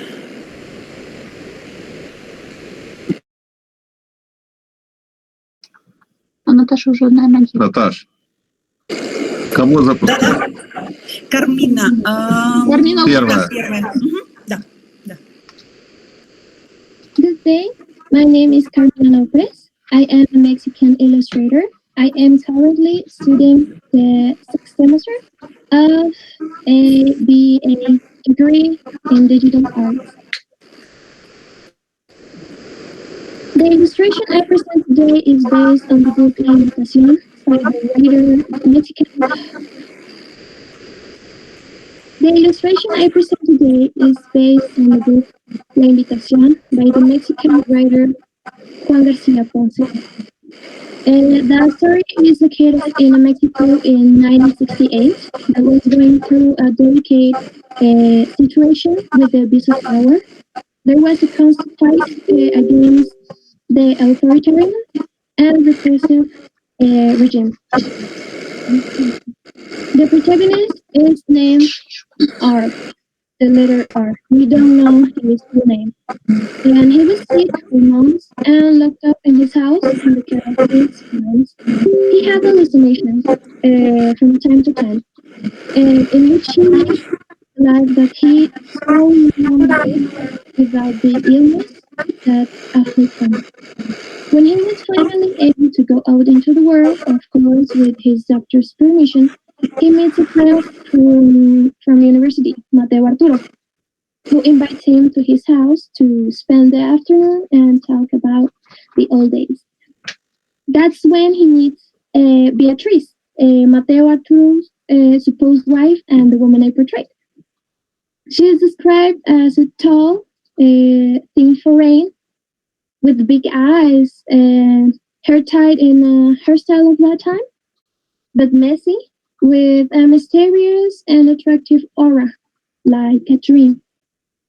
This scene I portrayed is exactly one in which R sees Beatrice naked in the barely lit darkness. When I read the entire fragment, I couldn't help but see her surrounded by an ethereal glow, like the illusion she turned out to be in the end. Also highlighting her ring, a gray opal. The flowers around her represent the femininity with which she is described in the entire text. I saw the image of Beatrice almost as a fairy or something mystical. My goal is to express that dreamy feeling mixed with the eroticism characteristic of Garcia Ponce's work and the femininity with which Beatrice is described. Thank you.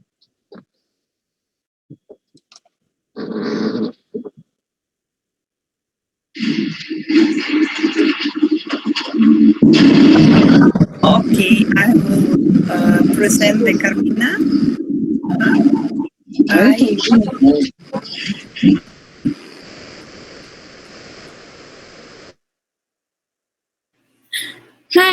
Hi everyone. I am Carmina. Well, this was a very interesting project. I really love Garcia Ponce's work, so I really hope you like this illustration.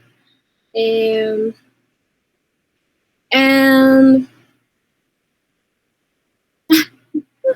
it's well, that's all. Can you show the screen with illustration or the example of? Give me a minute.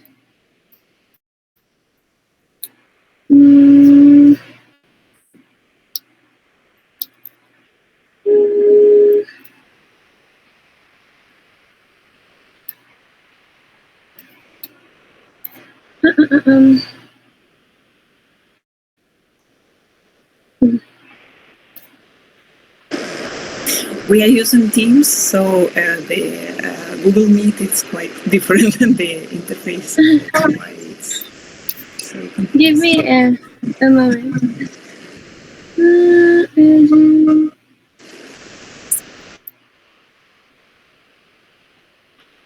Okay.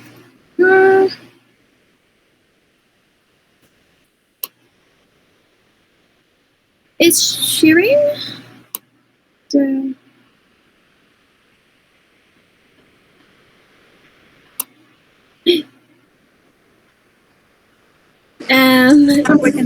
We can see. Yes. Okay. Thank you. Well, this is the illustration. She is Beatrice, the woman I talked about in the video. Well, I think she's a very beautiful woman. When you read the book, it describes her as a very thin woman and feminine and no como like delicate and ethereal. So I try to represent that in the illustration. And well, this dreamy ambient around her, it's because I see her, ¿cómo se dice percibir? Imagine, perceive. Perceive her as something magical. I don't know, but something beautiful and with a little bit erotic something. So that's what I try to portray.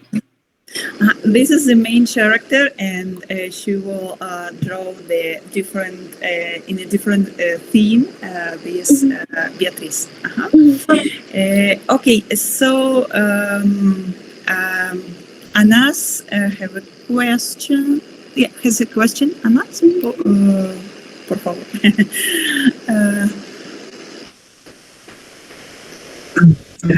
Can you repeat the title of the presentation name? Can you say the name of this presentation? What is the title first?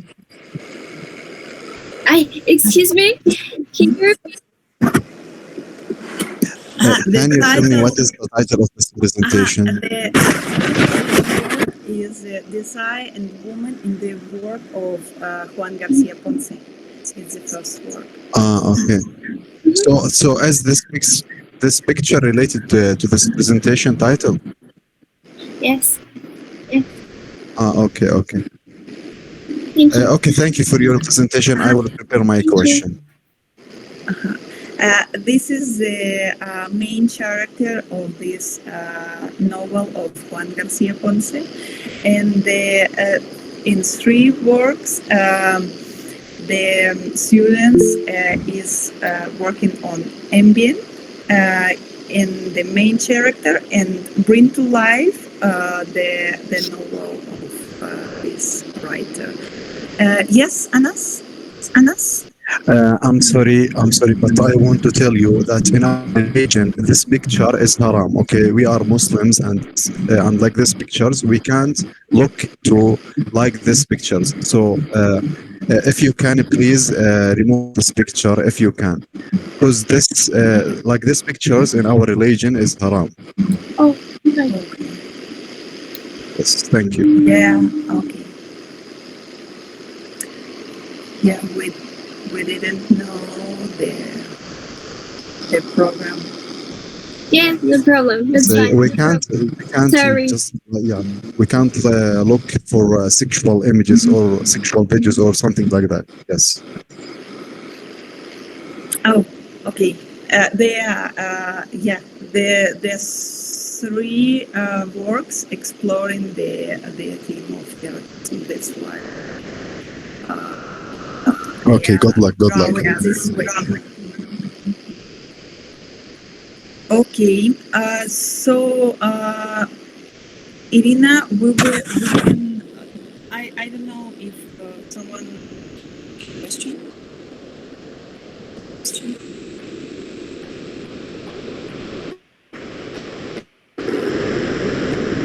Because I think maybe the next videos you can see in YouTube, and if you have questions, you can ask by chat.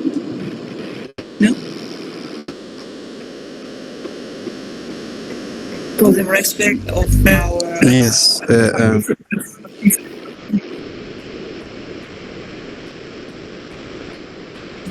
Irina Борисовна.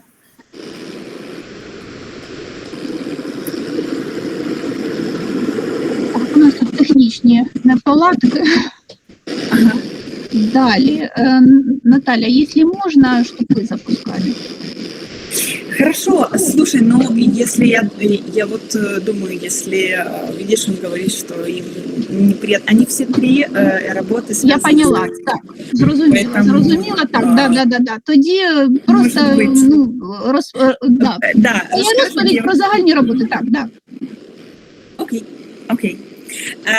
Thank you, Carmina. If you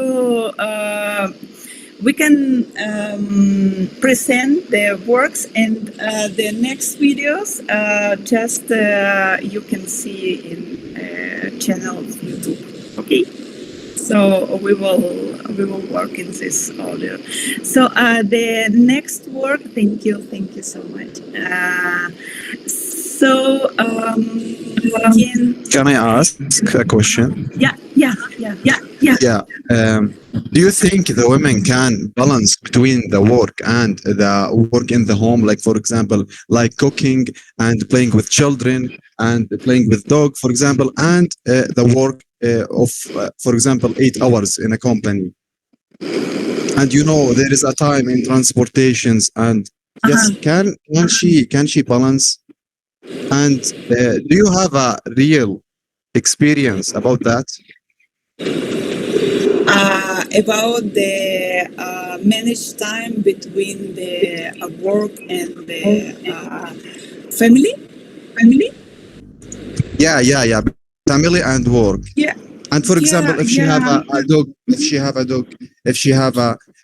she get married, for example, they need time for her family, right? Yeah. Like Sure. Yes, sure. Can she make balance between work and the time with her family? Okay, I can answer because I have family and I have work now. And always it's a choice of everyone. Наташа, перепрошую, погано чутно. Тебе погано чутно.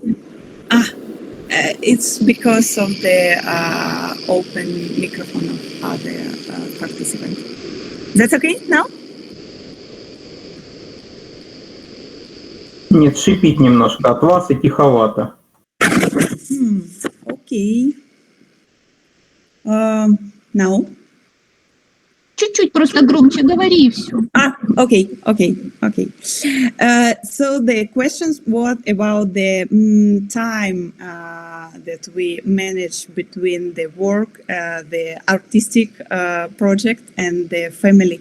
I think it's a choice of every woman, and of course we have a family, we have our work, and for example, in my case, I have a son. I bring him to school. I go to my work. I finish at 4 p.m. and he finished his school at 4:50. So I can bring him to home and we start our time in family. So it's quite normal. And I think every woman can manage and can decide that how much time spent on artistic projects, on work, and on family time. Okay, thank you for your answer. Okay.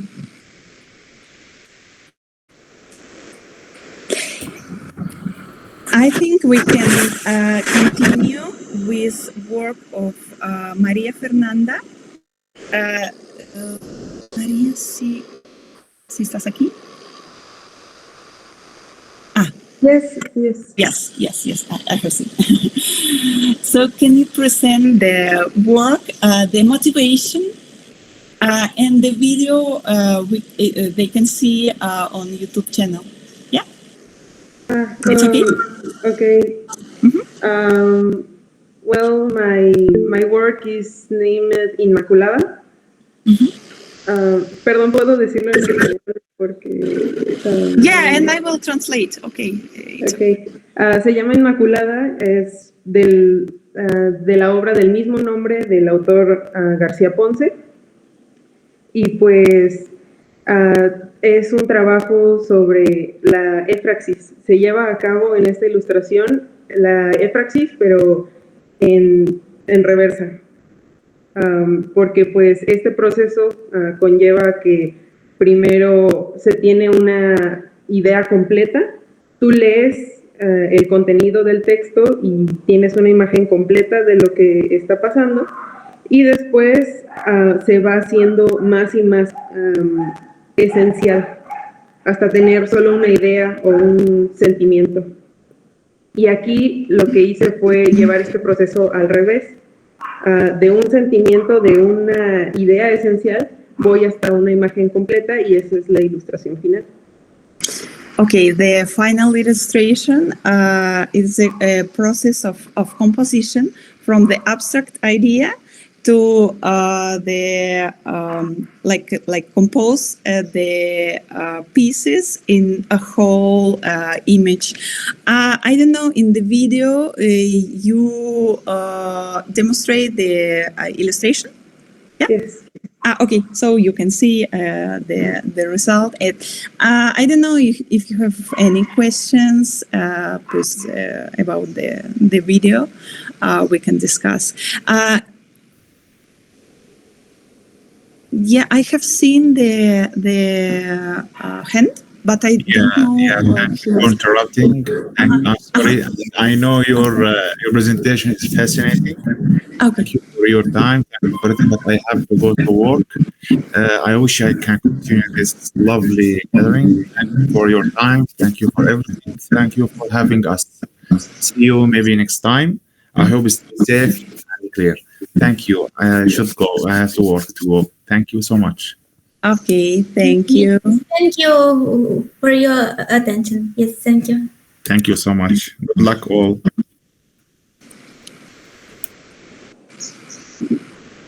Okay.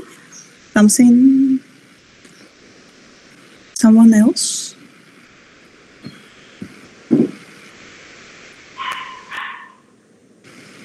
No?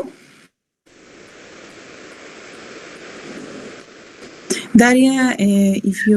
Yes, maybe I ask this illustration what you present. It's like wall illustration, or it is a part of something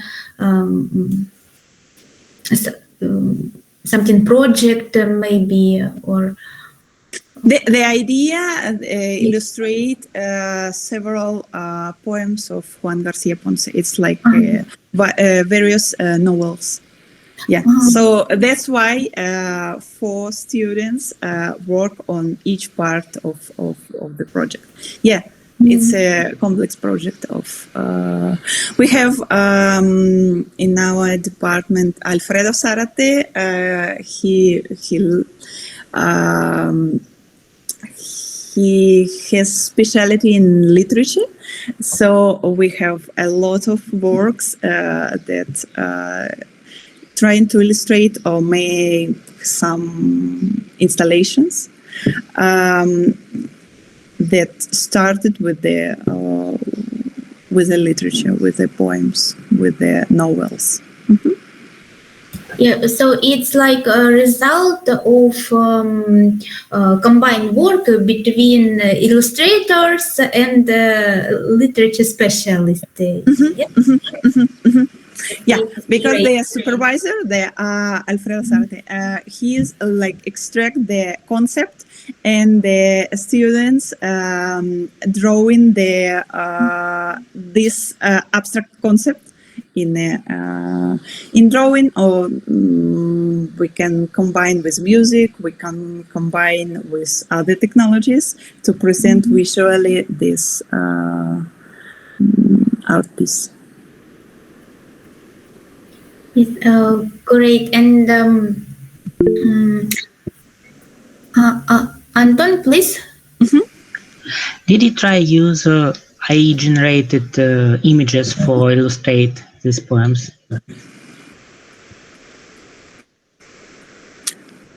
Fernanda, did you understand? No. The question? Do you... si trataste de usar inteligencia artificial o algunos algoritmos para completar la ilustración?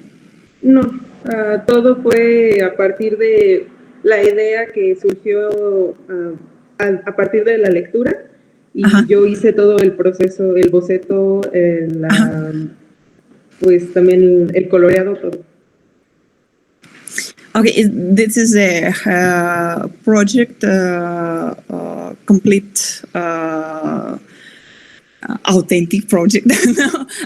We don't use the algorithms. I can add because in photography we are using the generative algorithm to combine the main idea with the background.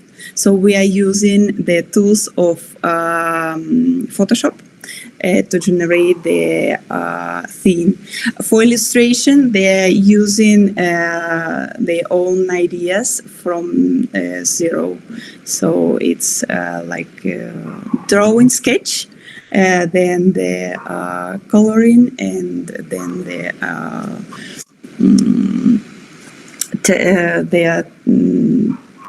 finishing in complete colored illustration. Do I use in Fernanda? Do you use in Illustrator any program? What kind of program? El programa que usé se llama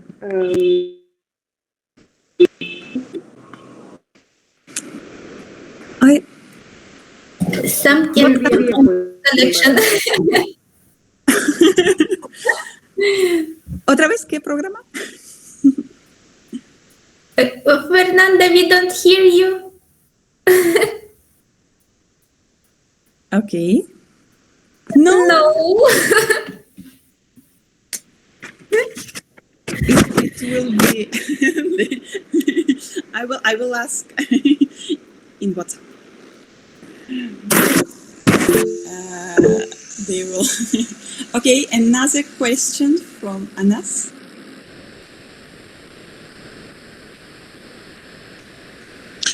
Actually, I want to express my gratitude to our esteemed audience for their attention and engagement throughout this presentation. And taking you, never get as bored, but we have exams with Dr. Amir and we have to go study. So thank you very much and see you in another discussion. Thank you all. Thank you. Yes, thank you. Thank you. See you in You're welcome. You're welcome. See you in another discussion. Yes, thank you. Okay, and Fernanda wrote me. They are using Procreate in iPad for painting. Okay. So we can continue with the third presentation, and we can ask Samantha if she can explain the process and the video and the final results. You can see it on YouTube. Samantha, I can't hear you. Yeah, the microphone. These series of illustrations, first, because I think there's a little bit of confusion, so I wanted to explain that first. It started with a paper, some sort of paper, or an essay, if you prefer to say it that way, and it talks about the process of ekphrasis. So this process, it refers to literature. And so we have a literary image where we are described a scene or a scene, and then we create this image in our minds. And what we did was both take the image from our minds, from this literary image, into a visual image, an illustration. So that is the process that all of us did through different poems of Juan Garcia Ponce. And in my case, it also referred to the hypertextuality of these texts, of these poems. So we have these two poems that have hypertextuality right there. They refer to each other. But it is interesting when we relate it to the digital environment and to the digital work of digital artists, because we are surrounded with this referentiality, this hypertextuality all the time. Given the fact that we're exposed to so many images, so many different styles, so many different,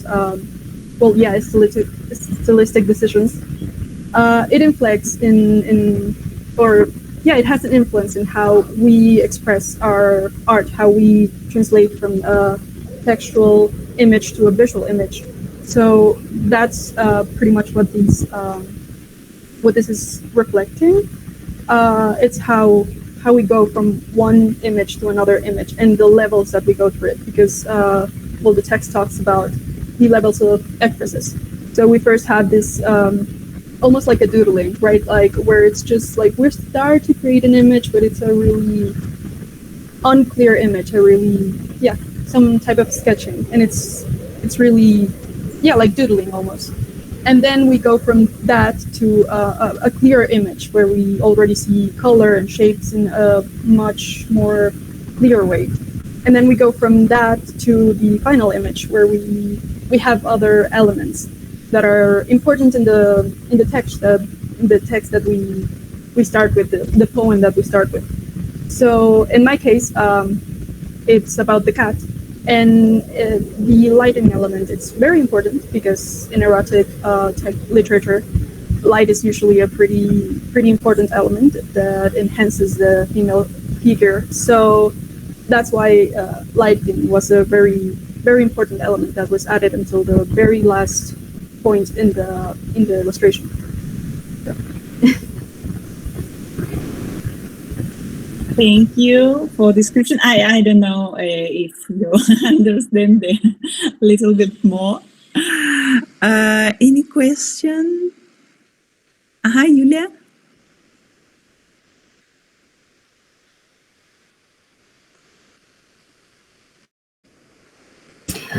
May I ask, as I understood, for artists, it's pretty difficult to how to correct say. Okay, artists did a lot of tries before we can see a final result. So how often have you meet with your colleagues for discussion of your image, or you did it individually and shows only final result of this? Well, we did have some discussions, but it was primarily talking about these literary images. We didn't want it to have that many implications in the visual result of it, but particularly my work and Jose Maria's work, it is related. So we did discuss about the visual of it, because there was referentiality between the poem that he was inspired by and the poem that I was inspired by. So that's why we did have that between the two of us, but the rest of us, we didn't really did that much, because we wanted to have a bit more pure referentiality, if you want to say it that way. Okay, thank you. Another question?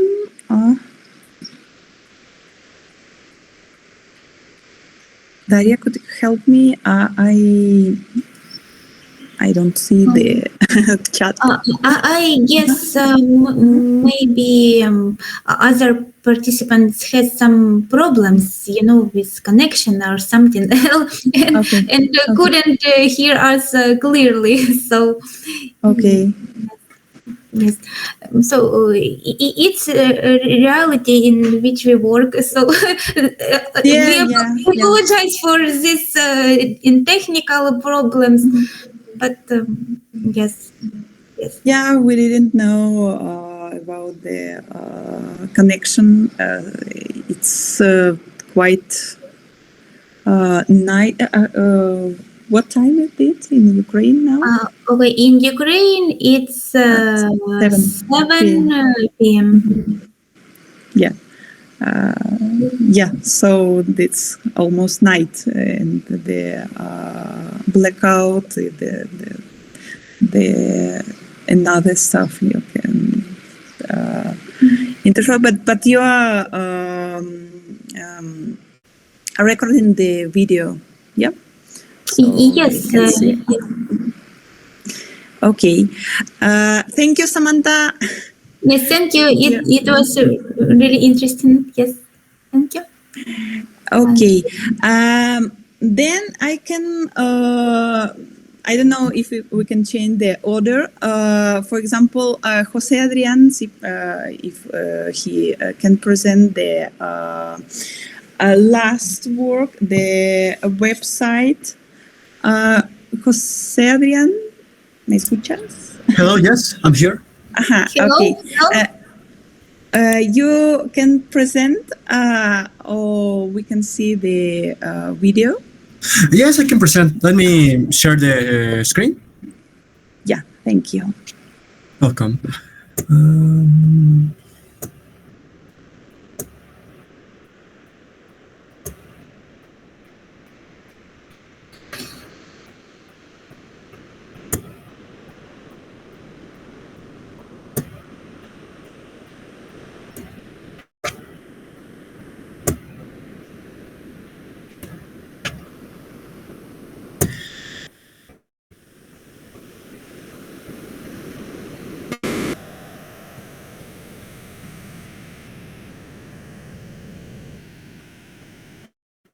Okay.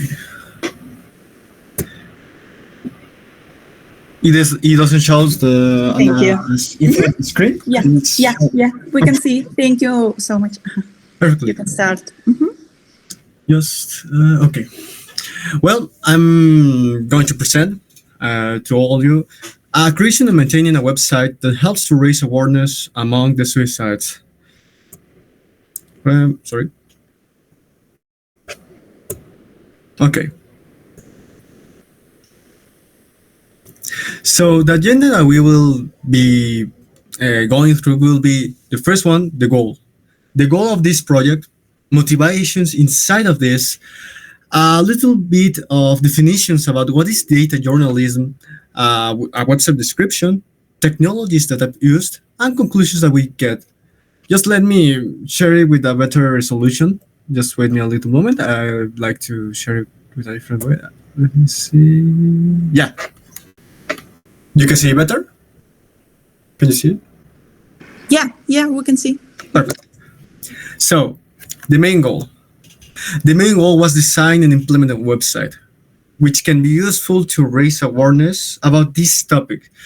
It's not such an easy task to present something so delicate, and it's important to see because it's a great issue among our state, among the country. So our main goal inside of this was to show to the society, to the general society, how is this happening, and what are the numbers inside of it. So our project started with a sentence by Albert Camus that he said, "But what are 100 million dead when war has been waged? Hardly anyone knows what a dead person is, and besides, a dead man has waked only when he has seen a dead man. 100 million corpses are more than smoke in the imagination." It refers to something that I'd like to share with all of you. It's this sentence, this quote by Albert Camus hides the main purpose, the main motivation inside of this, because despite the website has the goal to present to the whole society about how is this happening, this topic, how is this happening, this issue. Something important that we need to understand is what's the purpose of this. And due to the lack of websites provided by the government, can be easy to use about the suicide phenomenon. I mean, sometimes the websites that are designed by the government and also by institutions, they are not such a clear thing, and sometimes doesn't provide a lot of information. So in our other motivation that we got, it's to show something that the society can see, the society can understand easily. But also, it's something like we need to talk, and it's about a student at our university decided to kill herself at a moment.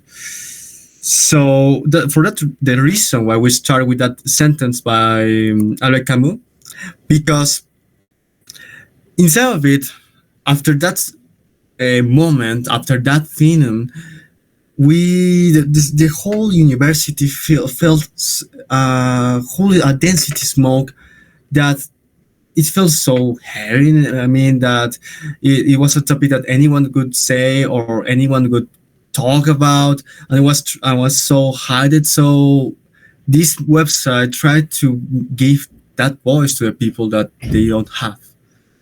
Well, but we need to use some tools that exist to provide this information, and it's data journalism. It's a new form to make the journalism. We know that formally the journalism just provide information obtained by the surveys and something like that, but we need to make it with a whole process, and this is a data analysis. Right now, at this century, at this decade, we can see that there's a lot of improvements into this about data analysis, AI, machine learning, all this stuff. So we'd like to implement these tools that exist right now, and it's data analysis, compelling narrative, but also after we get the data, after we get those stories about this fandom, we need to make visualizations and explanations. That way that people can understand what are we trying to provide. So one of these visualizations, plot graphs that we would like to show are these ones. This is a website description. The first one is a heat map. We can see the state of Guanajuato. Mexico has 32 states, and one of them, we would like to share with you. It's Guanajuato. That is the main state that we are studying. So it's a heat map. Meanwhile, if you see a lighter color, you will see that there are less amount of suicides. But if you see a color stronger, for example, this one that has a dark red, this city is called León, and it has a great amount of suicides. So, meanwhile, if you see a color darker, it represents a more amount of suicides. And then the second stage of the visualization. I apologize. Do you scroll slides, because we see only agenda? You still see? Oh, sorry. I apologize, but maybe it's my bad. Let me see. Didn't you see now, this? Yes, main goal. The main goal. That was the main goal. The next one was a description about design and implement the website and that stuff. And we can see a little image that my colleagues of the art digital students made, that has a little heart and a body. This body on this, the whole website will be seen on. I will put the link after that. So, well, after this, I'll set a little code of Albert Camus. Yes. That says this. Yes. And this code is for me so important to represent, because it reflects something that the main motivation that exists inside of the creation of this website. And it was because, as he said, the sentence by Albert Camus, he said that it's easy to sometimes when something like this, something delicate, something like this happens, it's widely hidden, it feels like a density smoke inside the university. And I mean, like, it doesn't talk about so much about this, and that's the main reason that we've tried to implement something like this, because at the university, a student decided to kill himself, and after that situation, after that moment, the university was concerned. It was concerned, and also was astounded about that anyone would say something about. And we tried to give this voice to the people that doesn't have about this. And also, other motivation that we got is the lack of websites provided by the government or institutions that exist. It doesn't provide information so useful, or also it doesn't provide information that can be related, or also doesn't provide information or a website that can be easy to use for the user. And we put another topic that I like to say. It's about data journalism. Why I like to talk about this, and it's the main tool that I've decided to use, because as I'll be using the data, I'll be trying to retrieve the data that can be accessible. For that reason, I've used data journalism. And what is data journalism? It's recompiling the data, compiling narrative,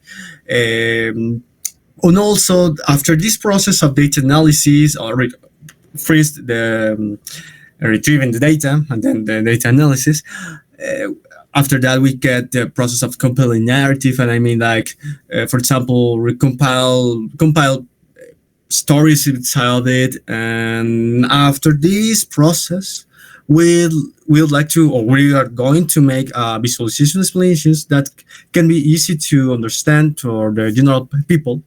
And that's the main definition, the principal definition of data journalism, and was a tool that I implement on this website. After this, I'll make a little bit of a website description, because these are the two visualizations that we've made.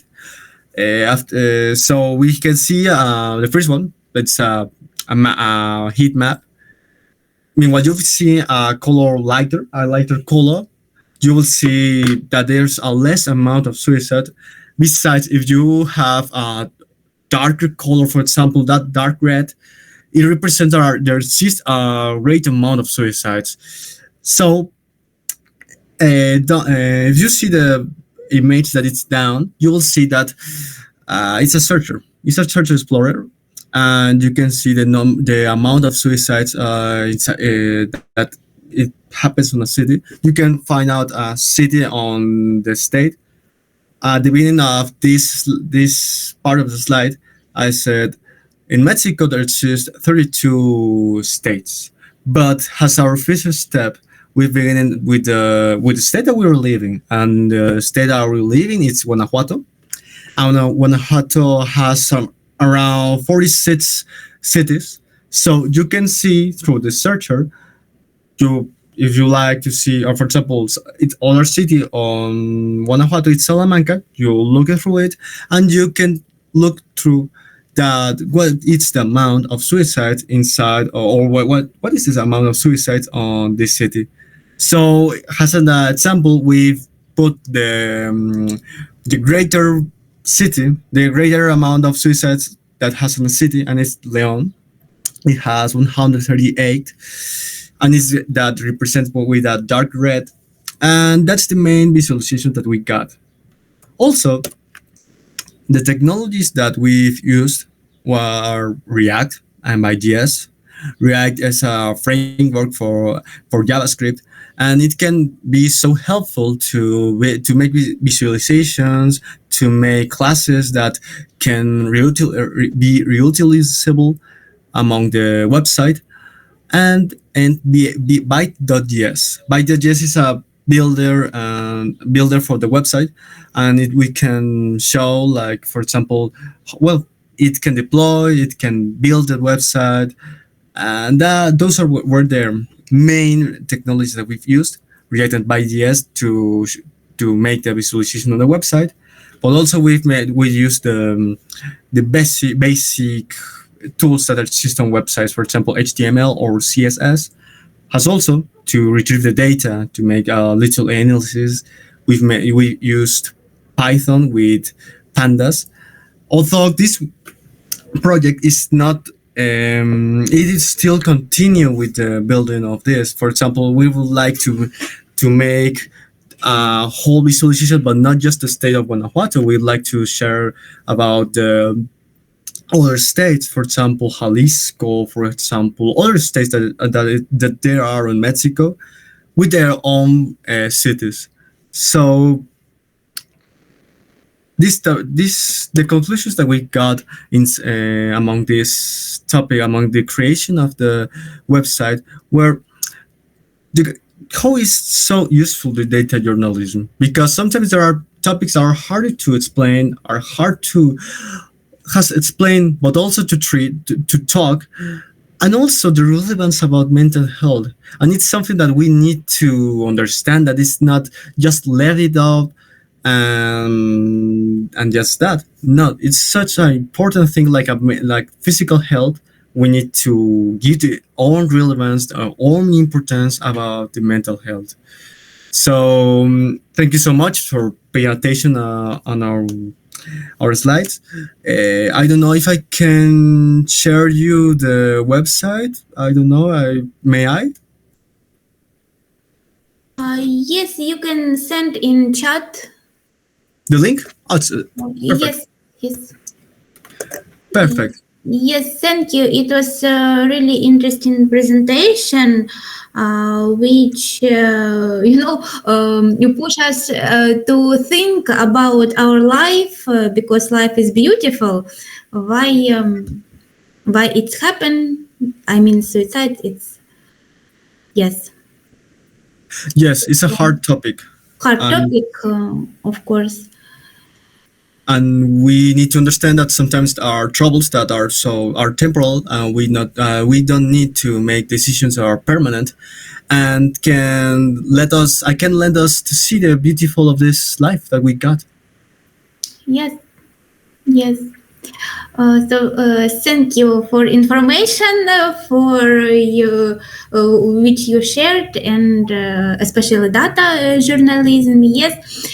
And unfortunately, we don't have enough time, because in our country, we have some power outage schedule, and yes, we have some problem with electricity. So maybe Я перепрошую.